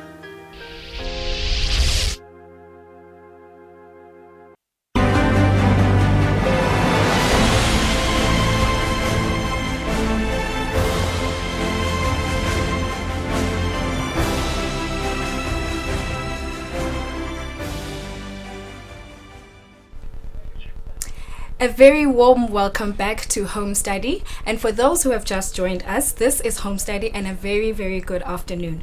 With me right now is Ndingi Mamba, who is our mathematics teacher who will be telling us a bit more about maths in this session. Also with me is Linda Mamba, who is our interpreter, sign language interpreter. Ndingi, what is today's topic and what is the importance of today's topic? Thank you, Nogwazi. Today's topic is on transformations. And transformations are applicable in our everyday life. Like, for example, when you take a selfie, you take a picture of yourself using a small camera from a cell phone. But then you can enlarge that to an A5 or an A3 depending on the size of the picture that you are interested in.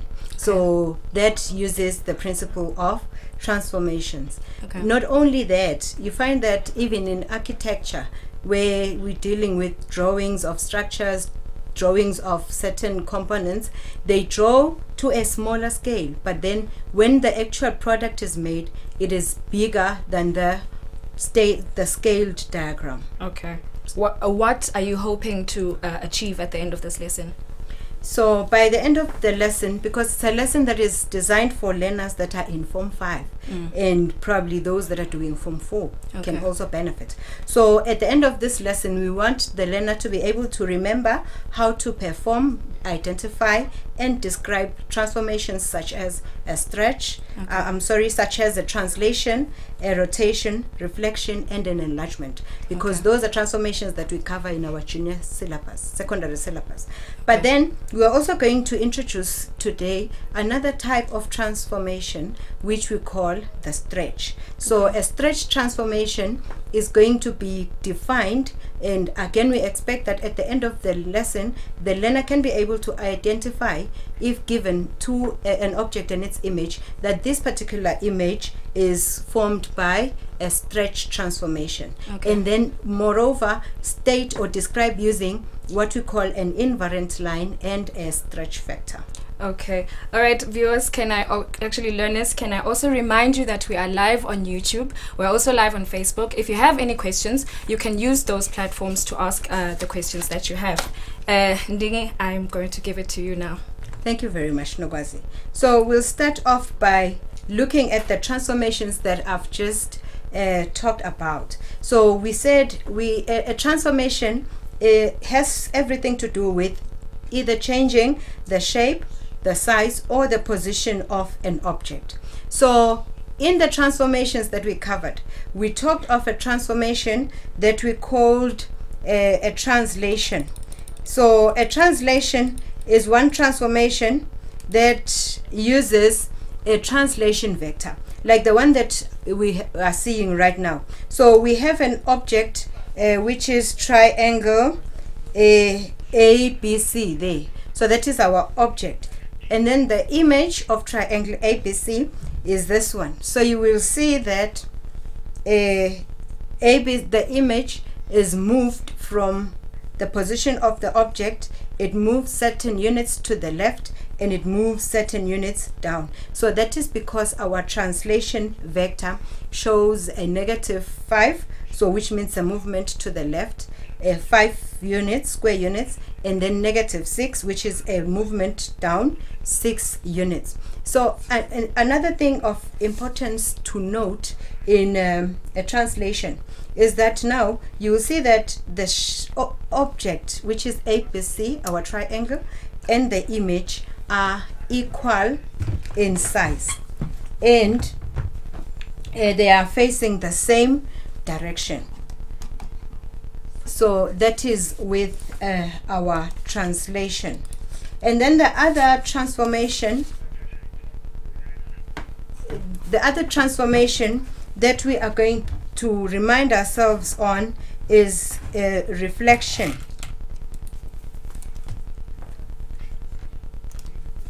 So it is a reflection. So again, you will see that we have our object here, which is this triangle. That one is our object triangle ABC, and then we have its image, which is this triangle under a reflection. So when we are reflecting, we said we must have a mirror line, so the line through which we reflect our object. And then again, you will notice that the object and the image, the object, which is this one, and the image are equal in size, except that the image seems to be flipped. So because we are reflecting. So images that we get from reflections are similar to the ones that we see when we are using a mirror at home. And then the other transformation that we covered before in our junior classes is rotation. So again, here we have triangle ABC, which is our object, and this triangle A prime B prime is its image under a rotation.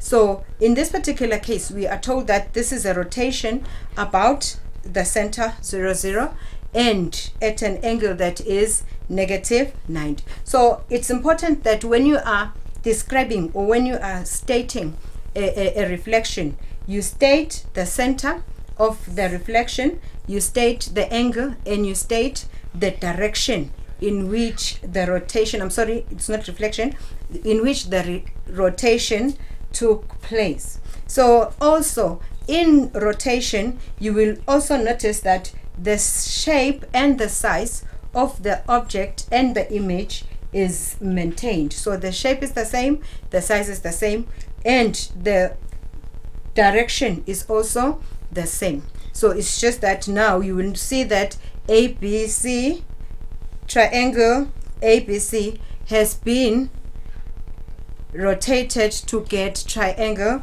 A prime B prime.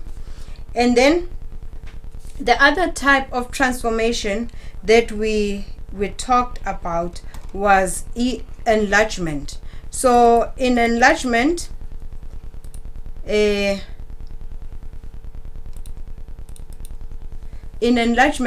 we get now an object or an image that is bigger sometimes and sometimes smaller than the object. So when you're describing an enlargement, like in this particular case, so you will notice that you describe an enlargement using a center, that is, you state the center of enlargement, that is where how all the points have moved relative to the center. And then you also describe or you state the scale factor of the enlargement. So in this particular case, we see that we have enlarged triangle ABC using a scale factor that is 2, which is positive. So you will notice that the image now is bigger, and we said if you were to look at the ratio of the sides C prime, B prime, and CB, you will get, dividing this side, the length of this side by the length of the image side, you get the scale factor of enlargement. But with enlargement, sometimes it happens that you get an image that is smaller than the object. So in that particular case, we use an enlargement scale factor that is a fraction, a proper fraction for that matter. So if we were to transform the bigger triangle as our object triangle to the smaller triangle as our image triangle, the scale factor of enlargement there was going to be the 3 units divided by the 6 units of the image. So these 3 units divided by the length, which is the 6 units, giving us a scale factor that is half. But also in enlargement, you sometimes get an enlargement with a scale factor that is negative. Let us take, for example, the object ABC, and we are asked to enlarge it with by a scale factor that is -1. So if we enlarge it by a scale factor that is -1, the image of C is going to be a point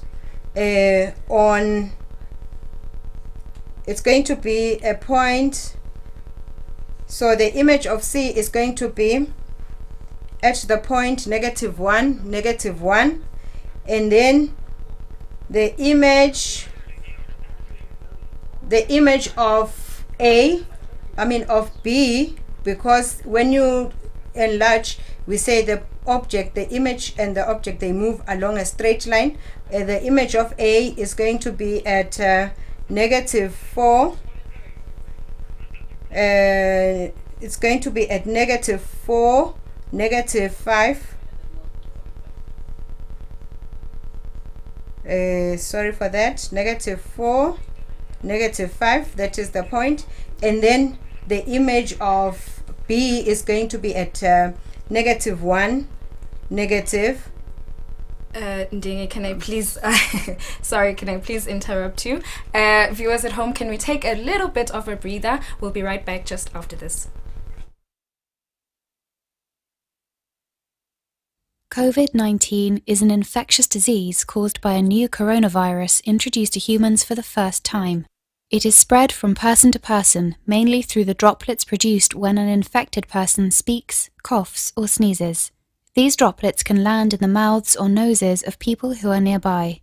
These droplets are too heavy to travel far in the air. They only travel approximately 1 meter and quickly settle on surfaces. This is the reason person-to-person spread is happening mainly between close contacts. The exact time that the virus can survive on surfaces is not yet known. So it is wise to clean surfaces regularly, particularly in the vicinity of people infected with COVID-19. Hands touch many surfaces, which can be contaminated with the virus. You should therefore avoid touching your eyes, nose, or mouth, since contaminated hands can transfer the virus from the surface to yourself. When coughing or sneezing, cover your mouth and nose with the bend of your elbow or use a disposable tissue. If a tissue is used, discard it immediately into a closed bin. The most effective way to prevent the spread of the new coronavirus is to clean your hands frequently with an alcohol-based hand rub or soap and water. This will eliminate the virus if it is on your hands. Stay healthy and prevent the spread of COVID-19.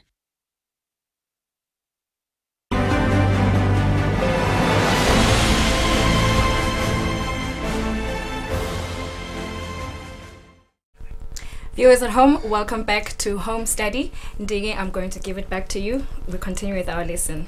Thank you, Nogwazi. So we were looking at a situation where we have a negative scale factor of enlargement. So I said that if the scale factor is negative, the object and the image will appear on different sides of the center of enlargement.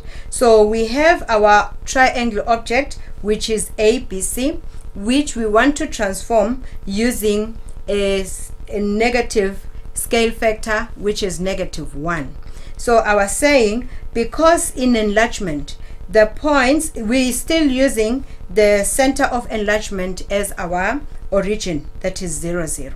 So the points in enlargement, they move in a straight line relative to the center of enlargement. So in this particular case, if we are to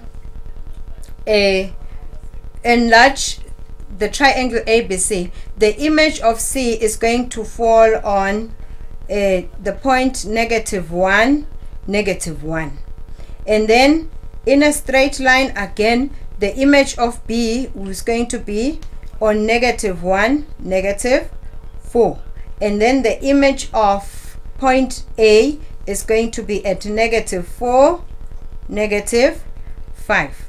So that when you join this point, you're going to get a triangle that looks like that.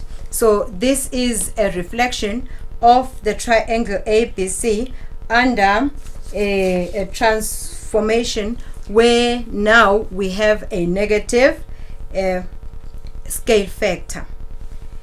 So that was just a reminder that in the cases of the transformations that we covered at junior level, we said we have a translation, and a translation is described using a translation vector, and after a translation, the shape and size of the object remains unchanged.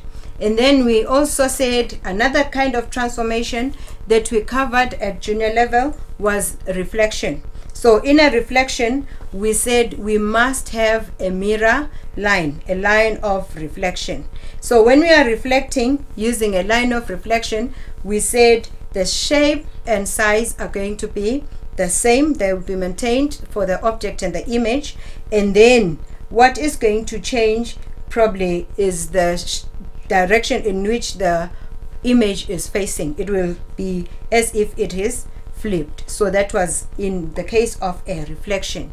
But in the case of a rotation, we said again, when we are to define or describe a rotation, we state the center of rotation, we state the angle of rotation, and then we also state the direction of rotation. So in the case of rotation, again, the shape and size are going to be maintained, but you'll find that it is only rotated. And then lastly, we looked at enlargement. So in enlargement, we said we refer to an enlargement, or when we describe an enlargement, we use a scale factor and we use a center. So if the scale factor is positive, it means that the object and the image will be on the same side of the center. And if it is a fraction, the image is going to be smaller than the object. So for a case of a fraction, it must be a proper fraction. That is, the numerator must be less than the denominator. But in the case where the scale factor of enlargement is negative, we said the image and the object will be on opposite sides of the center of enlargement. So now we are going to move on to another type of transformation. So you will notice that it is going to appear on the screen now. We have an object that is given as ABCD, the square that is in black, and then we have its image that is A prime, B prime, C prime, and D prime. So it appears in red. So you might be asked to describe this kind of transformation. So you will notice that this kind of transformation, the shape and size is not maintained. So it cannot be a rotation, it cannot be a reflection, it also cannot be a translation. But what has happened? The image seems to be bigger than the object. So if it looks bigger, one may mistakenly say this now, it means that this now is an enlargement. So, but why does calling it an enlargement seems not to be correct? You will notice in the diagram that if we are to look at the sides, side BC in the diagram and its corresponding side on the image, this B prime, C prime. So the ratio of the length there is going to be 1, 2, 3, 4 units divided by 2 units. So it is going to give you 2. But if you take the side AB, this side, and its image A prime, B prime, now the ratio of the sides is going to be a 1:1 ratio. So it's going to be 2 units over 2 units, giving you 1. So because now the fact that we said in enlargement, the ratio of the sides of the object, image to object or object to image, must be a constant. In this particular case, it is not constant. On one side we are getting a ratio which is 2, on the other side we are getting a ratio which is 1. So that makes this particular transformation of ours not to be in enlargement. But what kind of transformation is this one? Then comes the other type of transformation, which we call a stretch transformation. So you will notice from this diagram that the points A, B have moved vertically up. So A has moved up, B has moved up, and C has also moved from its original position up, and D has also moved up. So they have moved in a vertical direction. So which means that if we were to talk about holding this particular object, it's like it has been pulled vertically upwards in the vertical direction.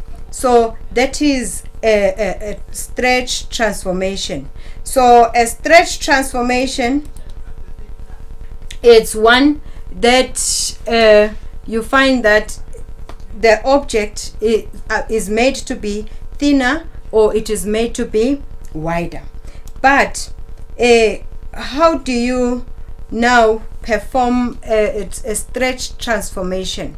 So we are saying in this particular example of ours, the points moved and they were moving vertically upwards. So which means that the movement now, for in the case of an enlargement, the points move with reference to a center. But in this particular case, we can say that the points have moved relative to a line, and which line seems to be horizontal. So we are saying for a stretch, we then come up with what we call an invariant line. So an invariant line is a line from which all points move, and when they move perpendicular to the invariant line.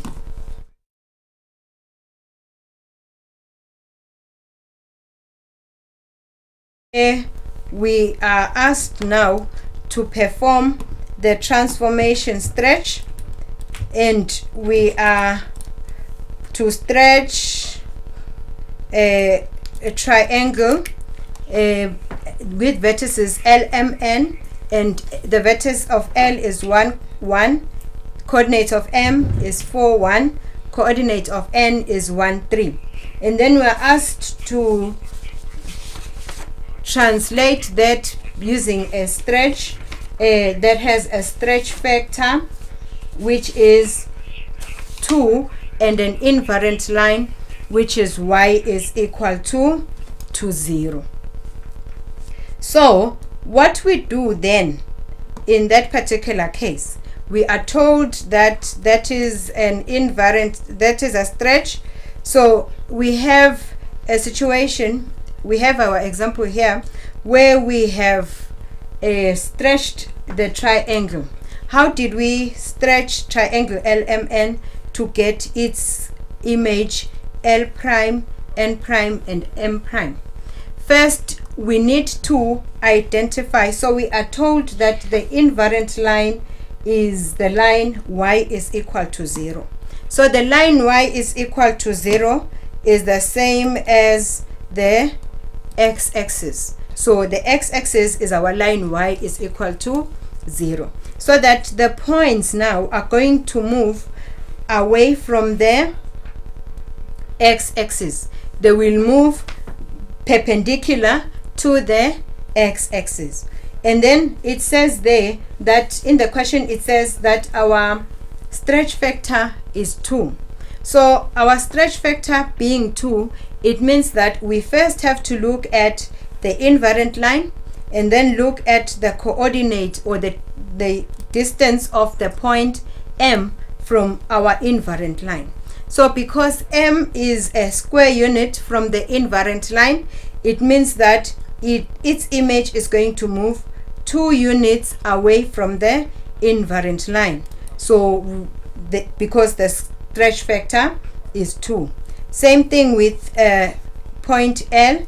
So point L is a unit from the invariant line, and because the stretch factor is 2, point L is going to move 2 units from the invariant line to its coordinate. And then we go on to point N. Point N is 3 units from the invariant line, and because the stretch factor is 2, it means that point L is going to move 6 units. So it's 3 units times the 2, giving us 6 units from the invariant line. So that is the image of N.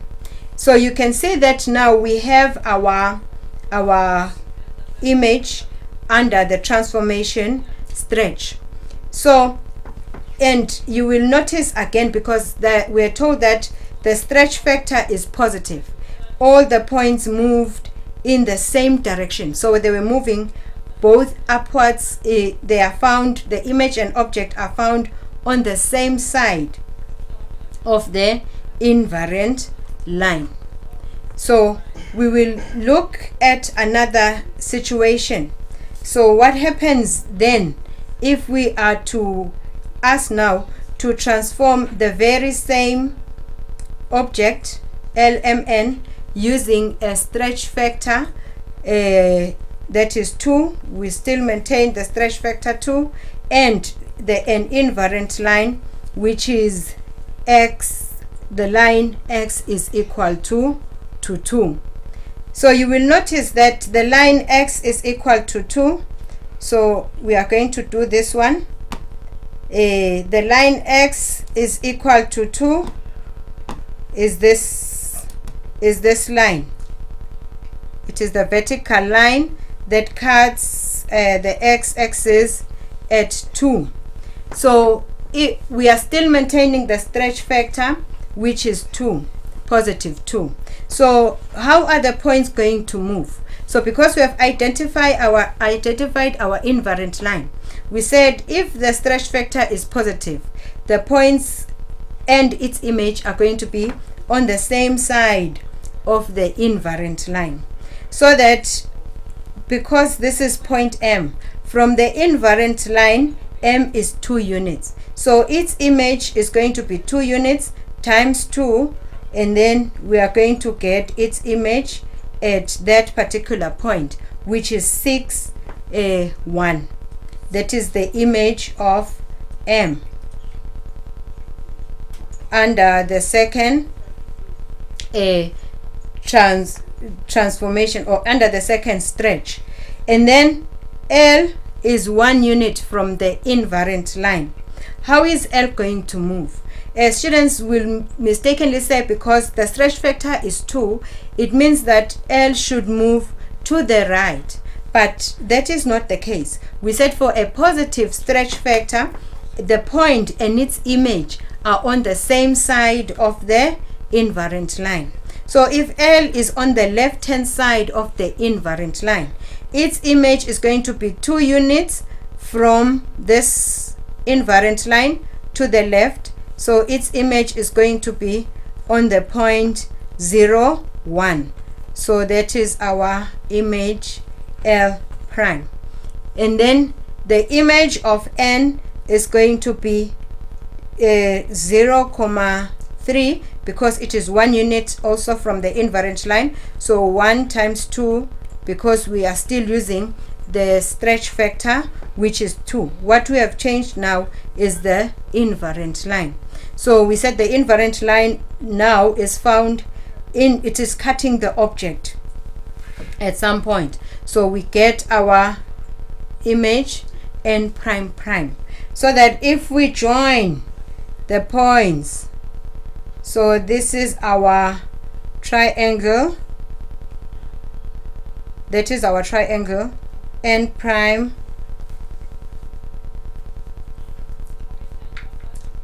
so that is a stretch. So of importance here, learners, is that the stretch factor is positive, and when the stretch factor is positive, a point and its image is going to move to be found on the same side of the invariant line, irrespective of where the invariant line is. So we should not mistake that, learners. So it looks like Nogwazi has something to say. No, you can just wrap up a little bit from your point. Okay, so we have looked at a stretch. So we said a stretch is another kind of transformation where now points move perpendicular to an invariant line. So and when they move according to a stretch vector. So we are going to look at how we find, or probably a situation where now the stretch factor is negative before looking at examples of finding probably the invariant line and the stretch factor. Okay, Ndingi, there's a question from a learner back home. Utsi, how do you find a center of rotation and a center of enlargement? Okay, thank you very much, Lena at home. So when it comes to rotation, we said when an object is rotated, to find its center, you join corresponding sides. And then, for example, in our diagram showing a rotation, so we can join the side C, to its image, and then we bisect that line joining C and its image, so that we get a bisector. In this particular case, it's going to be something like that. And then we join another 2 points, A and its image, using a straight line, and then we bisect. We know, learners, that when we bisect using a compass, so that we get a perpendicular bisector. So you join those 2 points. So where the lines meet, unfortunately, because I'm using freehand, so probably my solution is going to be not so correct. So where the bisectors meet, that will give you your center of rotation. So you join corresponding points, a point and its image, you bisect, you draw a bisector, and then you go to another pair of corresponding points, you join, and then you bisect. Where the bisectors meet, that is where you're going to get your center of rotation. But in the case of enlargement, so because points move in a straight line when it comes to enlargement, so the center of enlargement is going to be obtained by joining points to its image, extending a point and its image, another point and its image. So, and let me not use this one, let me use this one. Point B and its image. So where the extended lines meet, that is where you get your center of enlargement. Thank you so much, Ndingi. I hope the viewer back home is fully answered. Now, that was it for mathematics. Up next, we have chemistry. I'll be joining you back again. We'll be right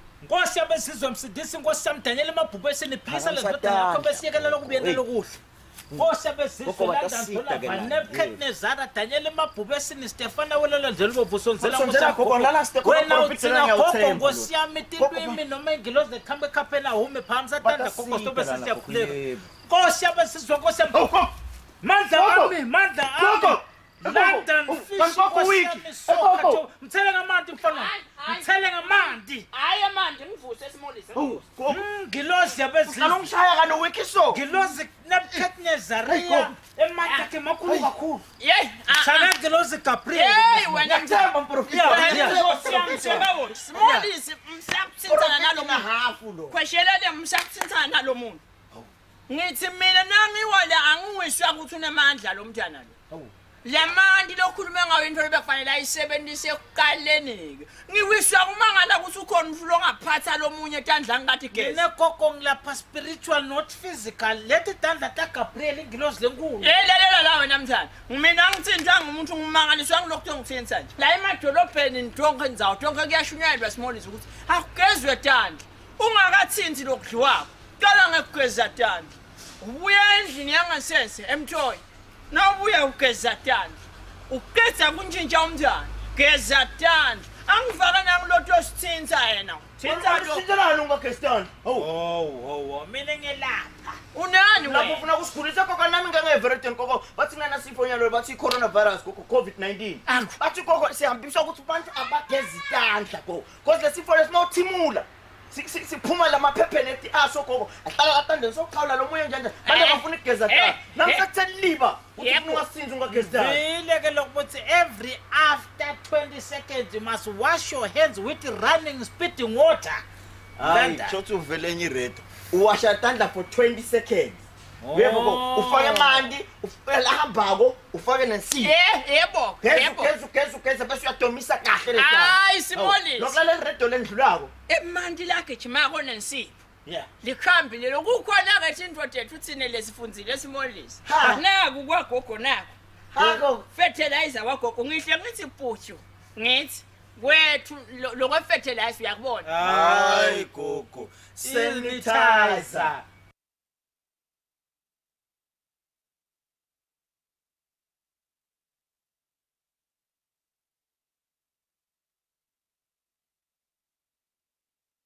The basic protective measures against the new coronavirus. Wash your hands frequently and thoroughly with soap and water, or use alcohol-based hand rub. Maintain social distancing. Maintain at least 1 meter distance between yourself and anyone who is coughing or sneezing. Avoid touching eyes, nose, and mouth. Hands touch many surfaces and can pick viruses. Once contaminated, hands can transfer the virus to your eyes, nose, or mouth. From there, the virus can enter your body and make you sick.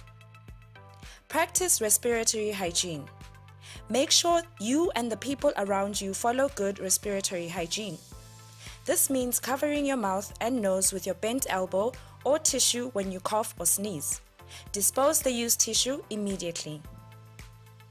If you have fever, cough, and difficulty breathing, seek medical help early. Stay home if you feel unwell. Follow the directions of your local health authority.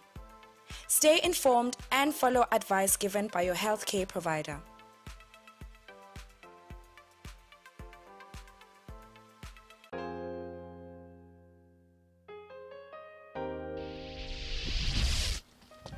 Ligama lami ngithoni Tsabetse, Captain Swallows. Coronavirus has stopped our career. Nobody knows for how long. Join me. Let's all wash our hands and beat coronavirus.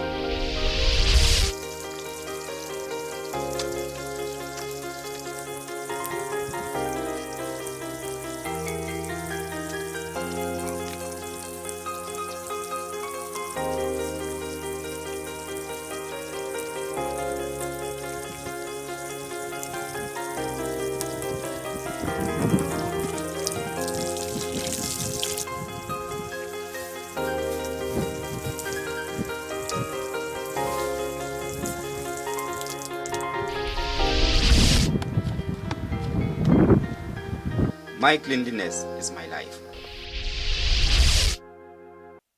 The basic protective measures against the new coronavirus.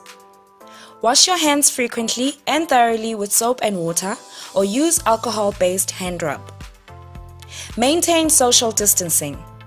Maintain at least 1 meter distance between yourself and anyone who is coughing or sneezing. Avoid touching eyes, nose, and mouth. Hands touch many surfaces and can pick viruses. Once contaminated, hands can transfer the virus to your eyes, nose, or mouth. From there, the virus can enter your body and make you sick. Practice respiratory hygiene. Make sure you and the people around you follow good respiratory hygiene. This means covering your mouth and nose with your bent elbow or tissue when you cough or sneeze. Dispose the used tissue immediately. If you have fever, cough, and difficulty breathing, seek medical help early. Stay home if you feel unwell. Follow the directions of your local health authority. Stay informed and follow advice given by your healthcare provider.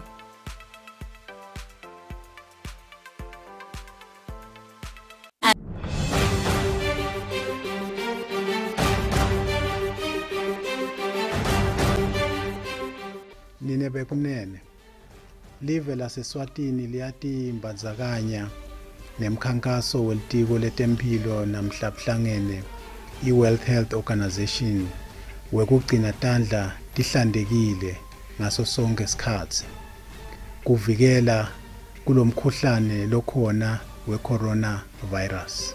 Tiningi ke tindlela longatisebentisa kutivikela kuleligciwane leCoronavirus. Yinye yato lencomekako ukuthi uyisebentise ngaso sonke isikhathi kugeza tandla ngemanti lahlobile lahambako uphindze usebentise insipho ngaso sonke isikhathi. Uthathe isikhathi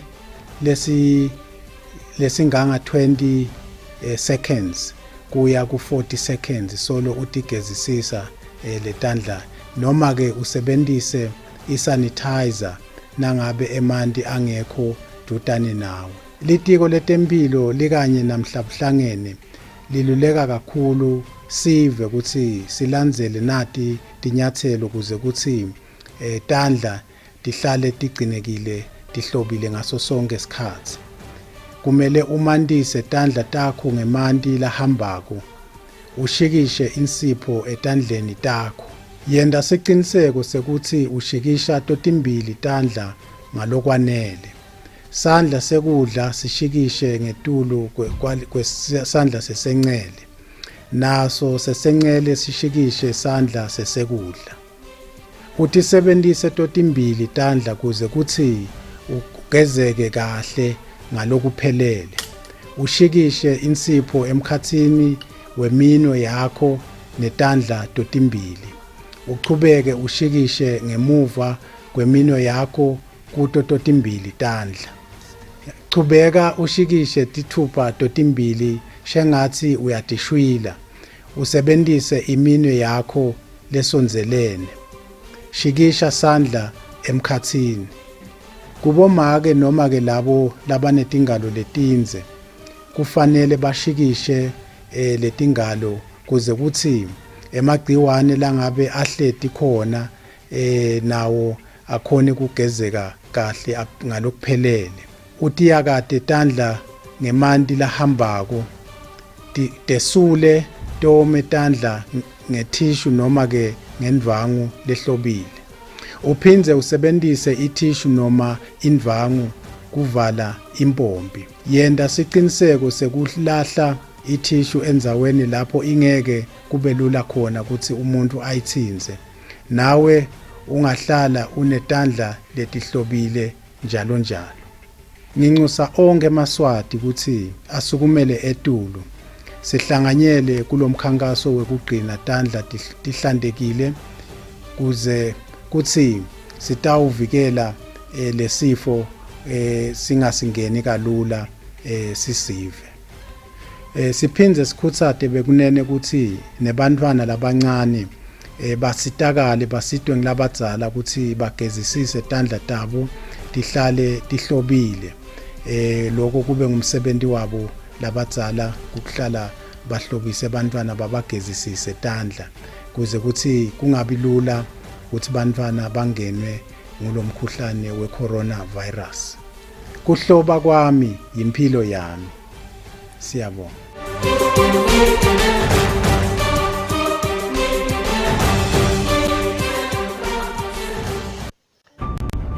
The Board of Directors, Management and Staff of Eswatini Railways wish His Majesty King Mswati III a happy 52nd birthday. Bye, wena phakathi.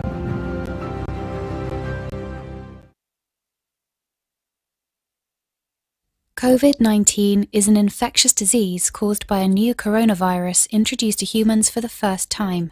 It is spread from person to person, mainly through the droplets produced when an infected person speaks, coughs, or sneezes.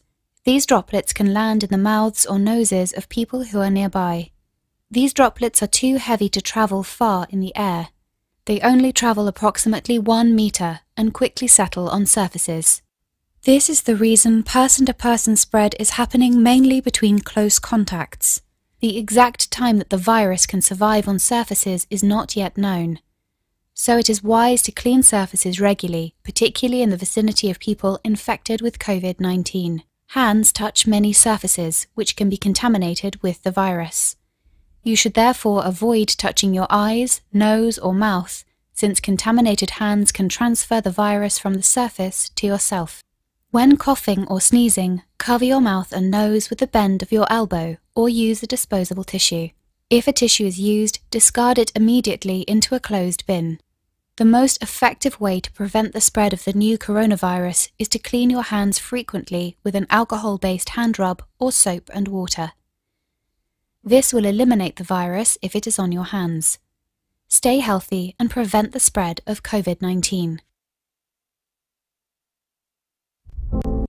The Board of Directors, Management and staff of Boto University would like to wish His Majesty King Mswati III a happy 52nd birthday. Bayethe, wena waphakathi.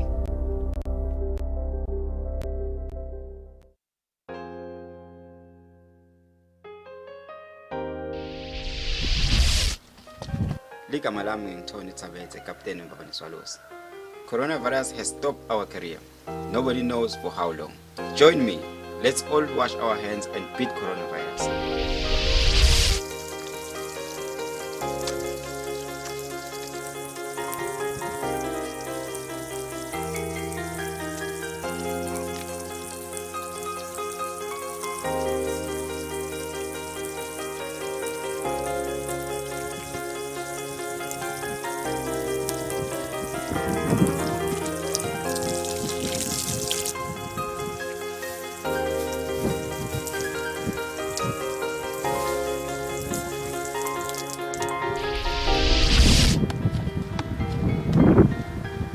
My cleanliness is my life.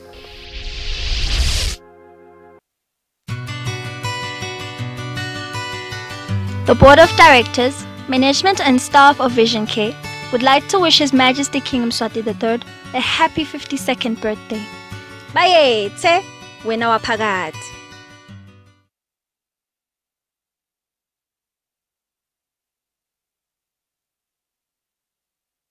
Hands come in all shapes and sizes. Indeed, one of God's greatest inventions. It is amazing what you can do with those hands. But watch those hands.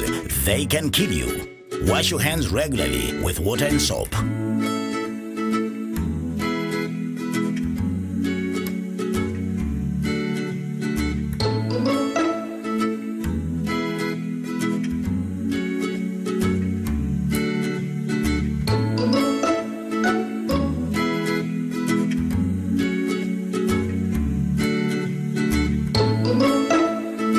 With our hands, we will beat coronavirus. My cleanliness is my life.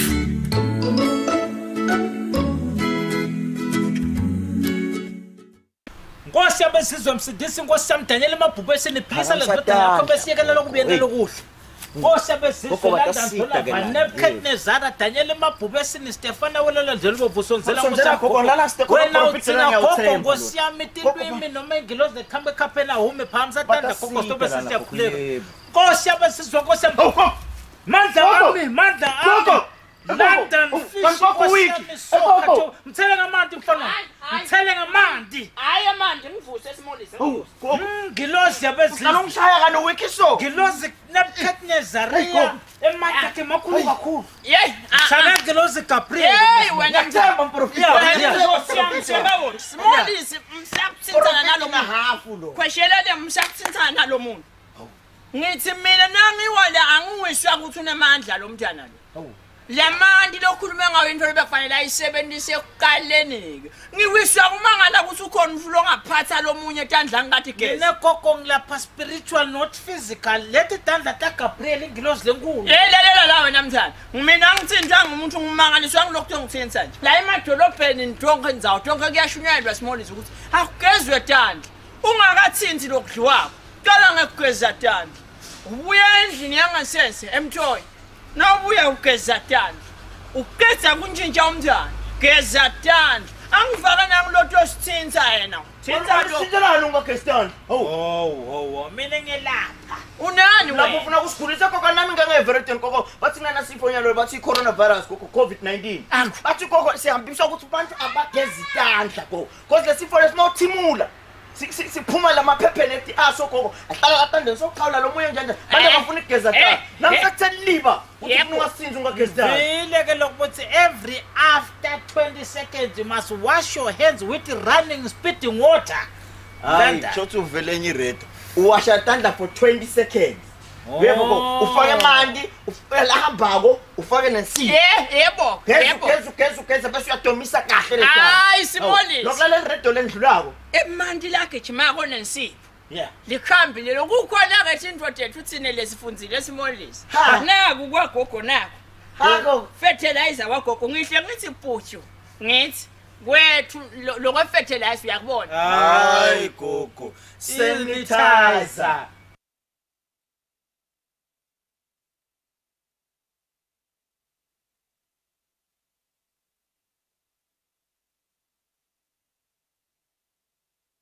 The basic protective measures against the new coronavirus.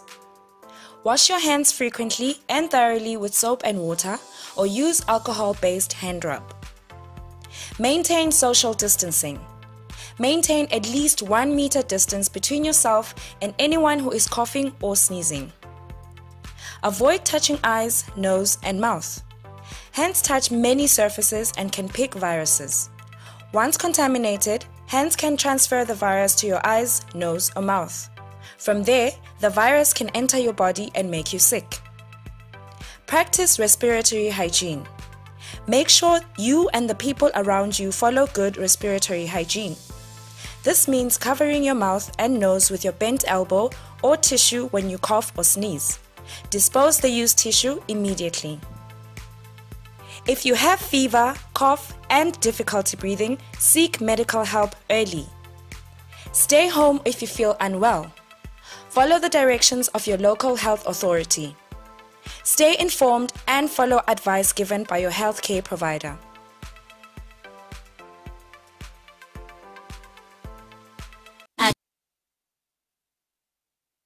COVID-19 is an infectious disease caused by a new coronavirus introduced to humans for the first time.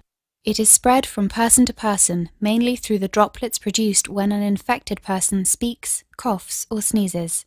These droplets can land in the mouths or noses of people who are nearby. These droplets are too heavy to travel far in the air. They only travel approximately 1 meter and quickly settle on surfaces. This is the reason person-to-person spread is happening mainly between close contacts.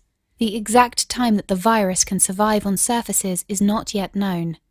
So it is wise to clean surfaces regularly, particularly in the vicinity of people infected with COVID-19. Hands touch many surfaces, which can be contaminated with the virus. You should therefore avoid touching your eyes, nose, or mouth, since contaminated hands can transfer the virus from the surface to yourself. When coughing or sneezing, cover your mouth and nose with the bend of your elbow or use a disposable tissue. If a tissue is used, discard it immediately into a closed bin. The most effective way to prevent the spread of the new coronavirus is to clean your hands frequently with an alcohol-based hand rub or soap and water. This will eliminate the virus if it is on your hands. Stay healthy and prevent the spread of COVID-19.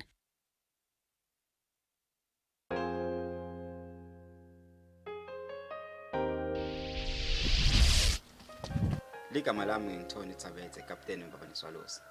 Coronavirus has stopped our career. Nobody knows for how long. Join me. Let's all wash our hands and beat coronavirus.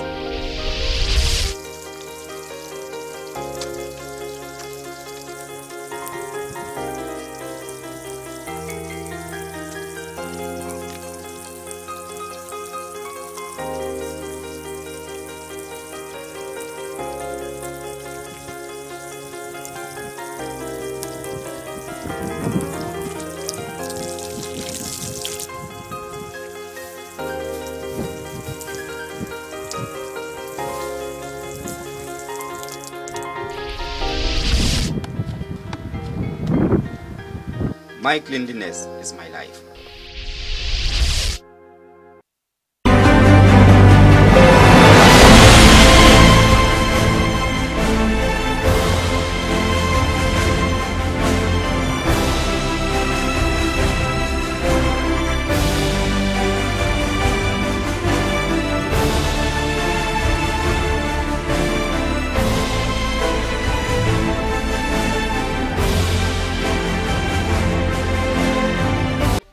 Bekunene live laseswatini liyatimbandzakanya nemkhankaso welitiko letempilo namhlabuhlangene i-World Health Organization wekugcina tandla tihlantekile ngaso sonke isikhatsi kuvikela kulomkhuhlane lokhona we-coronavirus.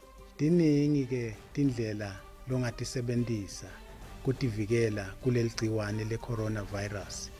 Yinye yato lencomekako ukuthi uyisebentise ngaso sonke isikhathi kugeza tandla ngemanti lahlobile lahambako uphindze usebentise insipho ngaso sonke isikhathi. Uthathe isikhathi lesinganga 20 seconds kuya ku 40 seconds solo utigezisisa letandla, noma ke usebentise isanitizer nangabe emanti angekho dutane nawe. Litiko letemphilo likanye namhlabuhlangene liluleka kakhulu sive ukuthi silandzele nati tinyathelo kuze ukuthi tandla tihlale tigcinekile tihlobile ngaso sonke isikhathi. Kumele umandise tandla takho ngemanti lahambako, ushikishe insipho etandleni takho. Yenda siciniseko sekuthi ushikisha totimbili tandla ngalokwanele. Sandla sekudla sishikishe ngetulu kwesandla sesencele. Naso sesencele sishikishe sandla sesekudla. Utisebentise totimbili tandla kuze kuthi ugezeke kahle ngalokuphelele. Ushikishe insipho emkhathini weminwe yakho netandla totimbili. Uchubeke ushikishe ngemuva kweminwe yakho kuto totimbili tandla. Chubeka ushikishe tithupha totimbili shengathi uyatishwila. Usebentise iminwe yakho lesonzelene. Shikisha sandla emkhathini. Kubomake noma ke labo labanetingalo letinze kufanele bashikishe letingalo kuze kuthi emagciwane langabe ahleti khona nawo akhone kugezeka kahle ngalokuphelele. Utiyakade tandla ngemanti lahambako, tesule tome tandla ngetissue noma ke ngendvangu lehlobile. Uphindze usebentise itissue noma indvangu kuvala impompi. Yenda siqiniseko sekulahla itissue endzaweni lapho ingeke kube lula khona ukuthi umuntu ayithinze. Nawe ungahlala unetandla letihlobile njalo njalo. Nginxusa onke eMaswati ukuthi asukumele etulu. Sihlanganyele kulomkhankaso wekugcina tandla tihlantekile kuze kuthi sitawuvikela lesifo singasingeni kalula sisive. Siphindze sikhutsate bekunene ukuthi nebantwana labancane basitakale basitwe ngilabadzala ukuthi bagezisise tandla tabo tihlale tihlobile. Lokho kube ngumsebenzi wabo labadzala ukuhlala bahlobise abantwana babagezisise tandla kuze kuthi kungabi lula ukuthi bantwana bangenwe ngulomkhuhlane we-coronavirus. Kuhloba kwami yimpilo yami. Siyabonga.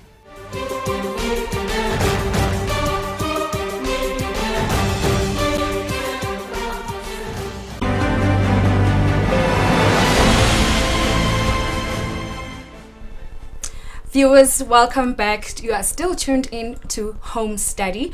An apology of the slight delay, not actually a profuse apology actually. We're having a few technical difficulties. We are really sorry for that. With me right now is Nothando Dlamini, who is going to be taking us through the chemistry lesson for Form 5. Nothando, just briefly, can you please tell me the overview of today's lesson and what you want to achieve at the end of this lesson? Okay, so today we'll be doing stoichiometry, one of the most interesting topics in chemistry, the easiest. Okay. So today we'll be using the mole and the Avogadro's constant. Okay. We'll be using the molar gas volume. We'll be also doing stoichiometric calculation of reacting masses, volumes, and concentration. Okay, all right. Can I just please remind the viewer that we are also live on Facebook and on YouTube, so if you have any questions, you can use that platform. Nothando, I give it back to you now. Thank you. Okay, so today we are looking at stoichiometry, ladies and gentlemen. stoichiometry is one of the easiest topic you will come across as you are doing chemistry. It's the nicest and of course one of the most important topics. What is stoichiometry? In definition, we can say stoichiometry, it's the study of quantities of reactants and products in a chemical reaction. Just to jog your memory, this is what a chemical reaction looks like. You have your reactants, you have your products. We are saying now stoichiometry, it's a way of quantifying your products and your reactants. Why is it important to study stoichiometry as a chemist? It allows chemists to make precise measurements as to how much reactant you are going to use in order to make a certain product without wasting your reactants. Stoichiometry is applied in our everyday lives in so many ways. It is also applied industrially and in the field of medicine. So briefly we'll look at how stoichiometry is applied in the field of medicine. We drink tablets every day. Say maybe you have a terrible headache, you will use painkillers. Painkillers are made up of chemicals, and chemicals have certain concentration of certain chemicals, right? Okay, so there are different dosages that are used as adults and different dosages used by infants. It is due to the fact that tablets are made of chemicals. So the chemicals that will be found in your pill will be equal to the number of molecules you have as a living thing. It is for that reason that you shouldn't give your medication to your infant. Okay, so use the medication that is administered by the health practitioner. Okay, so fertilizers are also made from chemicals, and these chemicals are of specific concentrations. There are so many uses. I can take the whole day giving you these uses. So let's continue.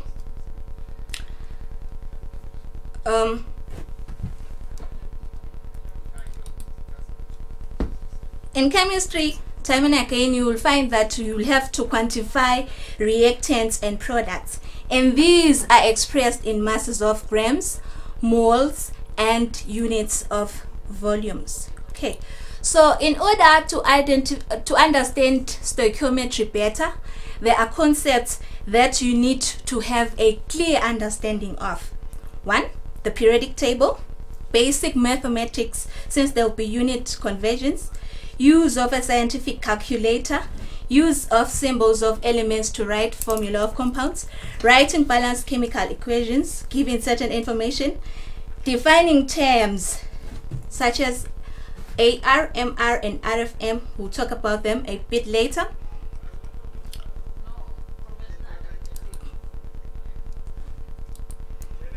Calculating the percentage composition of an element in a compound using the mole and the Avogadro's constant, using the molar gas volume. Okay, so now these are the concepts you should be clear on. I have just listed them quickly. So you will come across certain terms as you do your stoichiometry, one of them being relative atomic mass. What is relative atomic mass? It is also known as AR. In simpler put, this is the mass of one atom of an element. Of course, if you are studying chemistry, you know what an atom is. So it is not possible to do calculations using the mass of an atom. So chemists came up with a way of relating these masses to the isotope of carbon, which is carbon-12. So now in definition, the relative atomic mass will be the mass of one atom of an element when compared with 1/12 of the mass of the atom of carbon-12. Easy, right? So how do you find out the relative atomic mass of an atom of an element? It's very, very simple. You use your periodic table.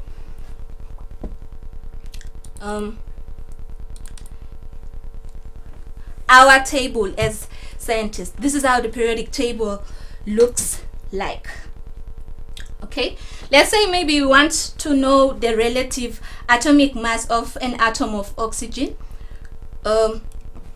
You go to your periodic table. Here's a periodic table.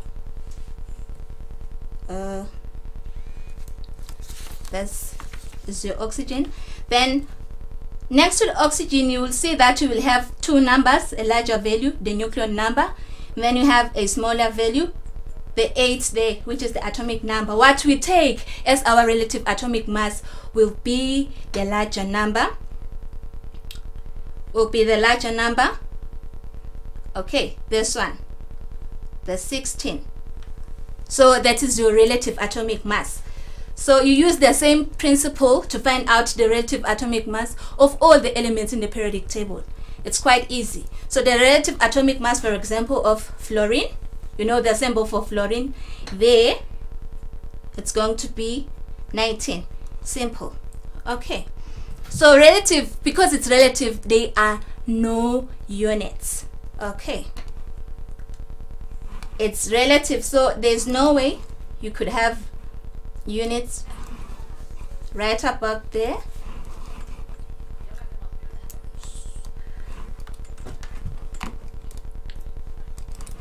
Okay, so it's not moving.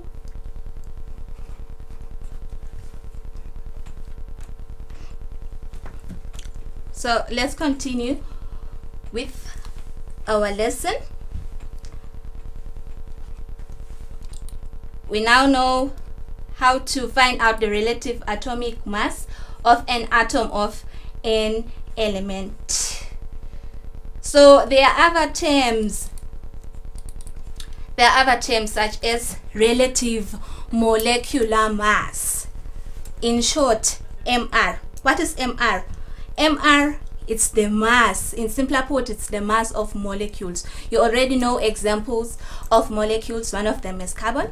So what is MR? In definition, MR is the sum of the relative atomic masses of the atoms making up that particular molecule. Another term you will come across is relative formula mass. Relative formula mass, this one is the mass of an ionic compound, hoping that you know the difference between a molecule and an ionic compound.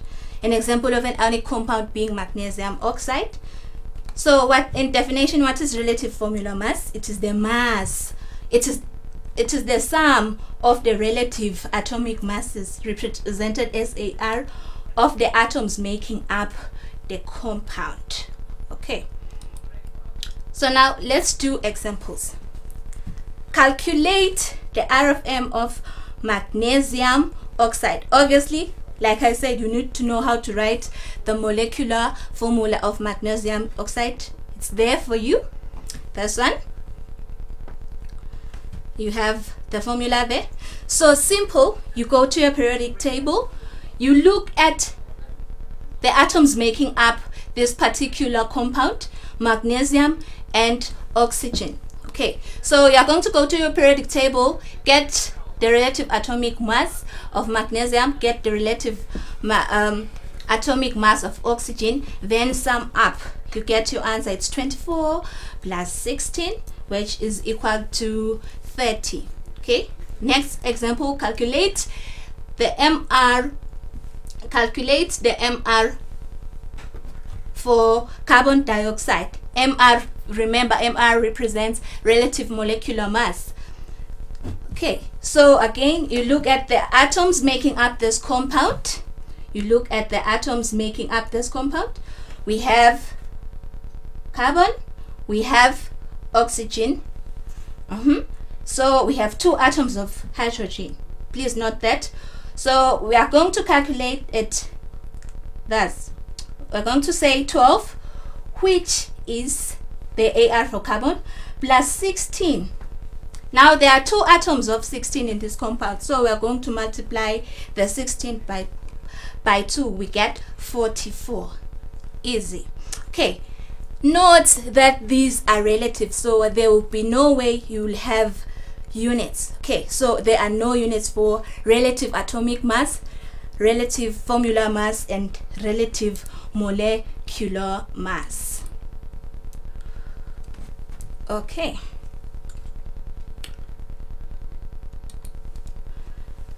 So now, as you learn stoichiometry, there is a very, very important term you will come across, the mole. As sophisticated as it sounds, it means nothing really. In our everyday lives, there are terms that we use in order to describe certain numbers. For example, we know that there is dozen, we know that there is triple. Dozen means 12, triple means what? Triple means 3, double means 2. Double means 2. Okay, so mole, ladies and gentlemen, is one of those numbers. It simply means 6.02. It simply means 6.02 times 10 to the 23. Okay, Notando, can I please interrupt you? Viewers at home, can you please take just a little bit of a break? We'll be right back right after this.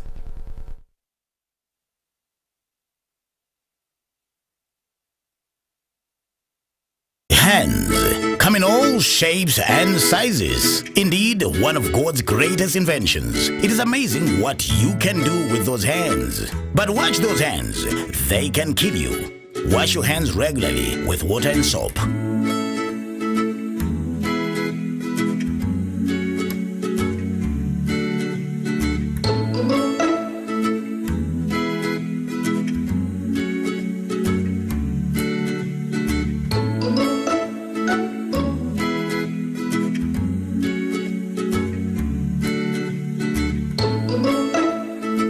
With our hands, we will beat coronavirus. My cleanliness is my life.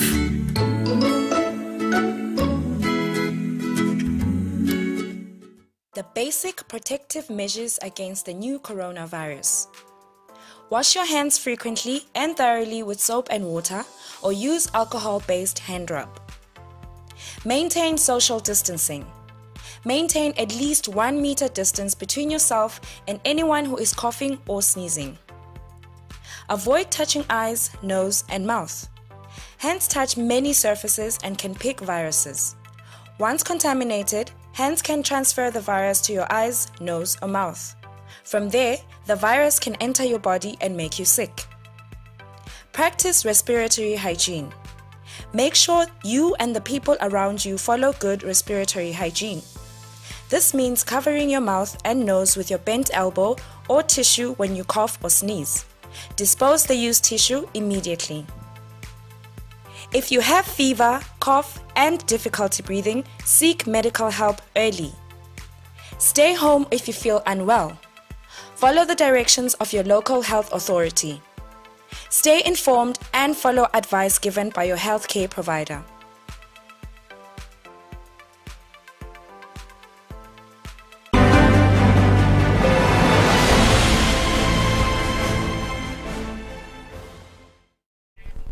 Viewers at home, welcome back to Home Study. Notando, without wasting any time, I'll let you continue with your lesson. Thank you, Nowazi. Oh, pardon me, ladies and gentlemen. There was a bit of a human error there when we were calculating RFM for magnesium oxide. It is 24 plus 16, which is supposed to be 40, not the 30 there. Sorry about that. So let's continue. We are talking about the mole. So as I have mentioned earlier on, that the mole is just a number like all other numbers. The numbers I've mentioned, dozen, triple, double. Mole is just a number that represents 6.02 times 10 to the 23. What does that mean? It means that 1 mole of any substance has 6.02 times 10 to the 23 particles. Okay, so this is a constant. It is called the Avogadro's constant. It is 6.02 times 10 to the 23. Okay, moles allow us to do so many calculations in stoichiometry.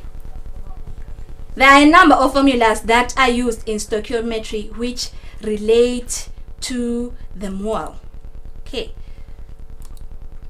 so These are the formulas. The first one says number of particles in a substance is equal to moles times the Avogadro's constant, which is 6.02 times 10 to the 23, as you can see here. What is the use of this formula? It enables chemists to know the number of particles in a certain mole of a substance. For example, how many atoms are in 0.5 mole of HCl? This is how we go about answering. You simply substitute into the given formula. You put in the moles for HCl 0.5 mole times 6.02 times 10 to the 23.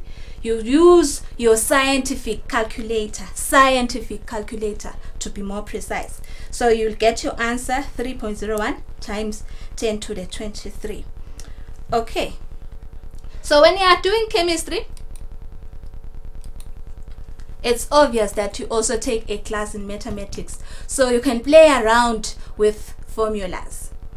You can manipulate the formula we have just used and make moles the subject of a formula. Let's say maybe you have been given the number of particles, like in this question. This question says how many moles are in 3.06 times 10 to the 26 HCl. You make moles the subject of the formula, and the formula becomes moles is equal to number of particles divided by the Avogadro's constant. We already know what the Avogadro's constant is. So this is what you will get on your calculator. This is what you will get. So your answer should be to 3 significant figures. Your answer should be to 3 significant figures. Okay. The second formula we will look at is the one that relates moles to mass. It's the one that relates moles to mass. It states that mass is equal to moles times molar mass. Now, in order to understand this better, you need to know what this term means. Molar mass. What is molar mass? Molar mass is simply the mass of 1 mole of the substance. How do you calculate molar mass? Simple. You use the table, our table, the periodic table, and you calculate it the same way you calculated your relative molecular masses. Now, what does this tell you? It means that the molecular mass of a substance is equal to its molar mass. The relative mass of a substance will be equal to its molar mass. However, please note that molar mass has units this time. And the units for molar mass are grams per mole. I repeat, grams per mole. Molar mass and relative molecular mass are the same. You attain them the same way, but this time they are units, grams per mole. Okay, so how can you calculate molar mass? Okay, the error is carried along. The molar mass, for example, of magnesium oxide, you are going to have 24 plus 16, which is equals to 40, not the 30, it's 40, with units this time, 40 grams per mole. So the molar mass of an atom, now, a molar mass of an atom is the same as its relative atomic mass, which is AR. For example, the molar mass of the atom carbon, let's check our periodic table. We said we just go to the periodic table. Carbon, relative atomic mass for carbon is 12, right? The relative atomic mass for carbon is 12. So it means the molar mass for carbon will be 12 with units this times 12 grams per mole. It's 12 grams per mole. Make sure you remember that molar mass has units. Make sure you remember that molar mass has units.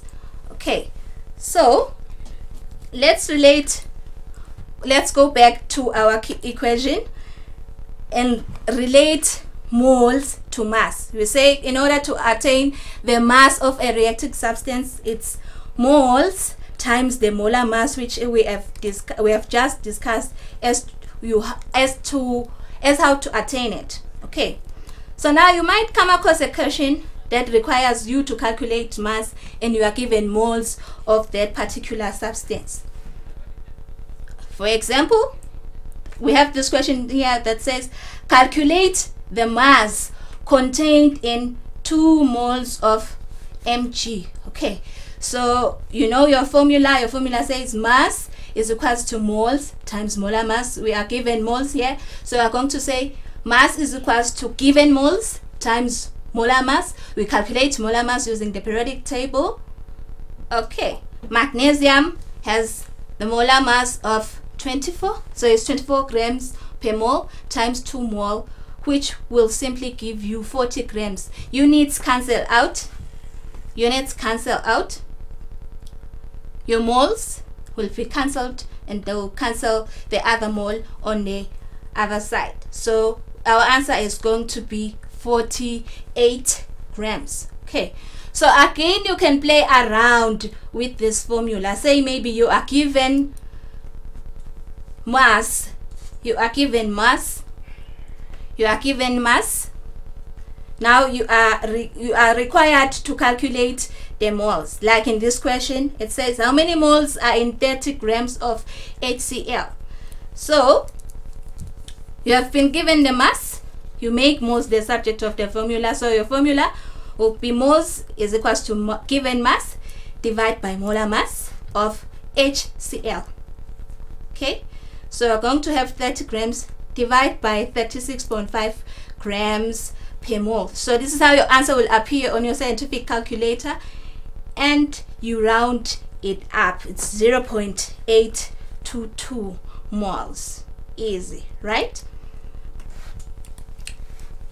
Okay, so the third formula that we will look at will be the formula that relate moles to concentration. Okay, so this formula says a concentration of a solution is equal to the moles of a solute divided by the volume of the solution. Now let's jog our memory. What is concentration? Concentration is the amount of a solute in a solvent. Now we have an example here that says find the concentration of a solution which has 0.8 moles of a salt that has been dissolved in 2 decimeters of a solvent. In 2 decimeters of a solvent.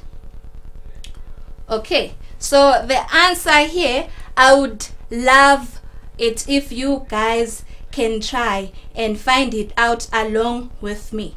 They have said here, according to the question, it's 0.8 moles, which means our solute is in moles already, and our solvent is in what? Is in decimeter cubed. Please note that the units for concentrations are moles per decimeter cubed, but these are not the only units that you can use. So now the volume that you will use in your concentration, in your calculations rather, should be also in decimeter cubed. Okay, so we calculate. We're going to have 0.8 mole divided by 2 decimeter cubed, which is going to give us 1.6 mole per decimeter cubed. Okay, so the fourth formula we will look at, it also gives us a relationship of the mole, the infamous mole. It says volume of a gas is equals to moles times molar gas volume. Now what does this mean? It means that 1 mole of any gaseous substance will have a volume of 24 decimeter cubed. Any substance, be it carbon, yourself, if you're a substance and you're 1 mole, you will have a volume of 24 decimeter cubed. Okay, so this volume is called what? It's called the molar gas volume, and it is a constant. The units for this volume are decimeter cubed per moles. So it is not every time that you use this formula. It is used if and only if the reaction is happening at room temperature and pressure. It is used if and only if the reaction is happening at room temperature and pressure. Notando, because of time, I'm afraid I'm going to have to stop you right there. That was it for today's lesson on chemistry. Unfortunately, questions, we can't take them at this very moment. I think we will take questions on the next session. I hope we're going to see you next time. There were so many words there. My head is spinning already. So many words and so many numbers. But I hope the viewer back at home was able to learn something. Notando, thank you very much for being with us. Viewers back at home, we're going to take a quick commercial break. We'll be right back after this.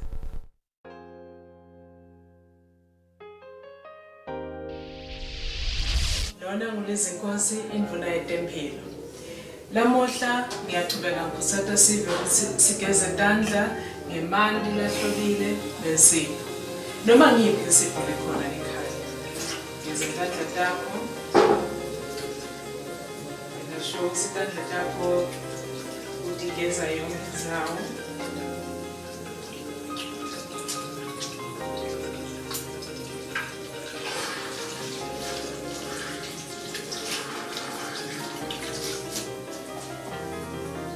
Wasule tandla bese uthatha lolo sula ngako uvale imbomo. Uhloba kwami impilo yami. Siyabonga.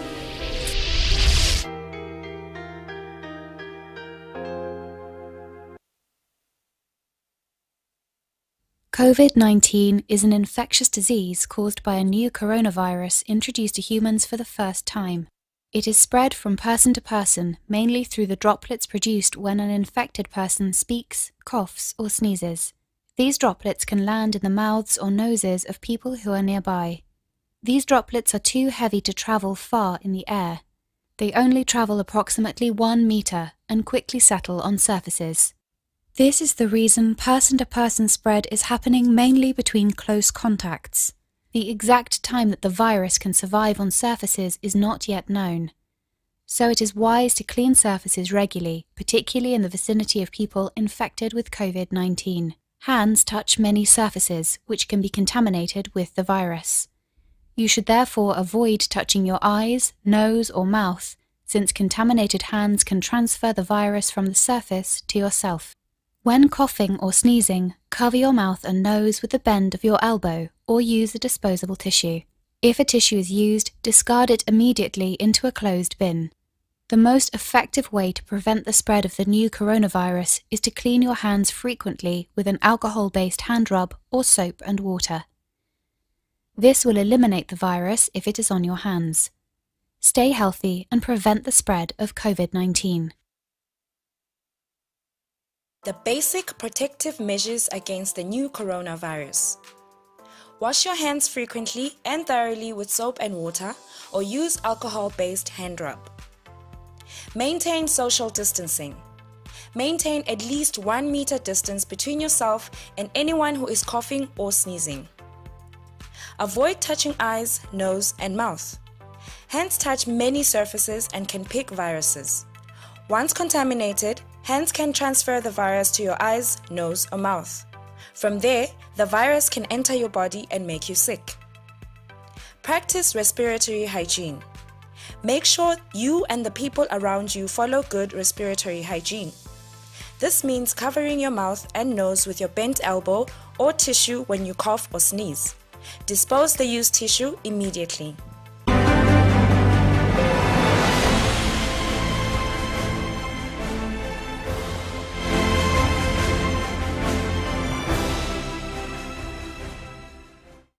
Welcome back to Home Study. Unfortunately, that was the last lesson of the day. But do not forget, we are live on YouTube We are live on Facebook, right? Yes. Tell them a little bit about YouTube. We're live on YouTube every day from Monday to Friday from 2 p.m. till 5 p.m. every day. So tune in every time so you can be more indulged on your studies, especially you guys as external classes. And also don't forget to subscribe on YouTube so that you are able to get notifications on when the show starts. Lerato, did you learn anything today? I learned a lot actually today. I was even reminded of things I had forgotten, like, you know, how food is digested, the circulatory system, and I got to learn a bit about chemistry, which I actually didn't know. Hey, what did you learn? When last were you in class? Oh, let's not even talk about that. I haven't been in class in a very, very long time, and this for me was it was a new experience. I learned quite a number of things, like you said. The chemistry part, it left my head spinning, so I'm good with that. So viewers, tomorrow we have another session. We're going to have English language, we're going to have Siswati, and we're also having religious knowledge. Lerato? We'll see them tomorrow. We'll see you guys tomorrow. Goodbye. Bye.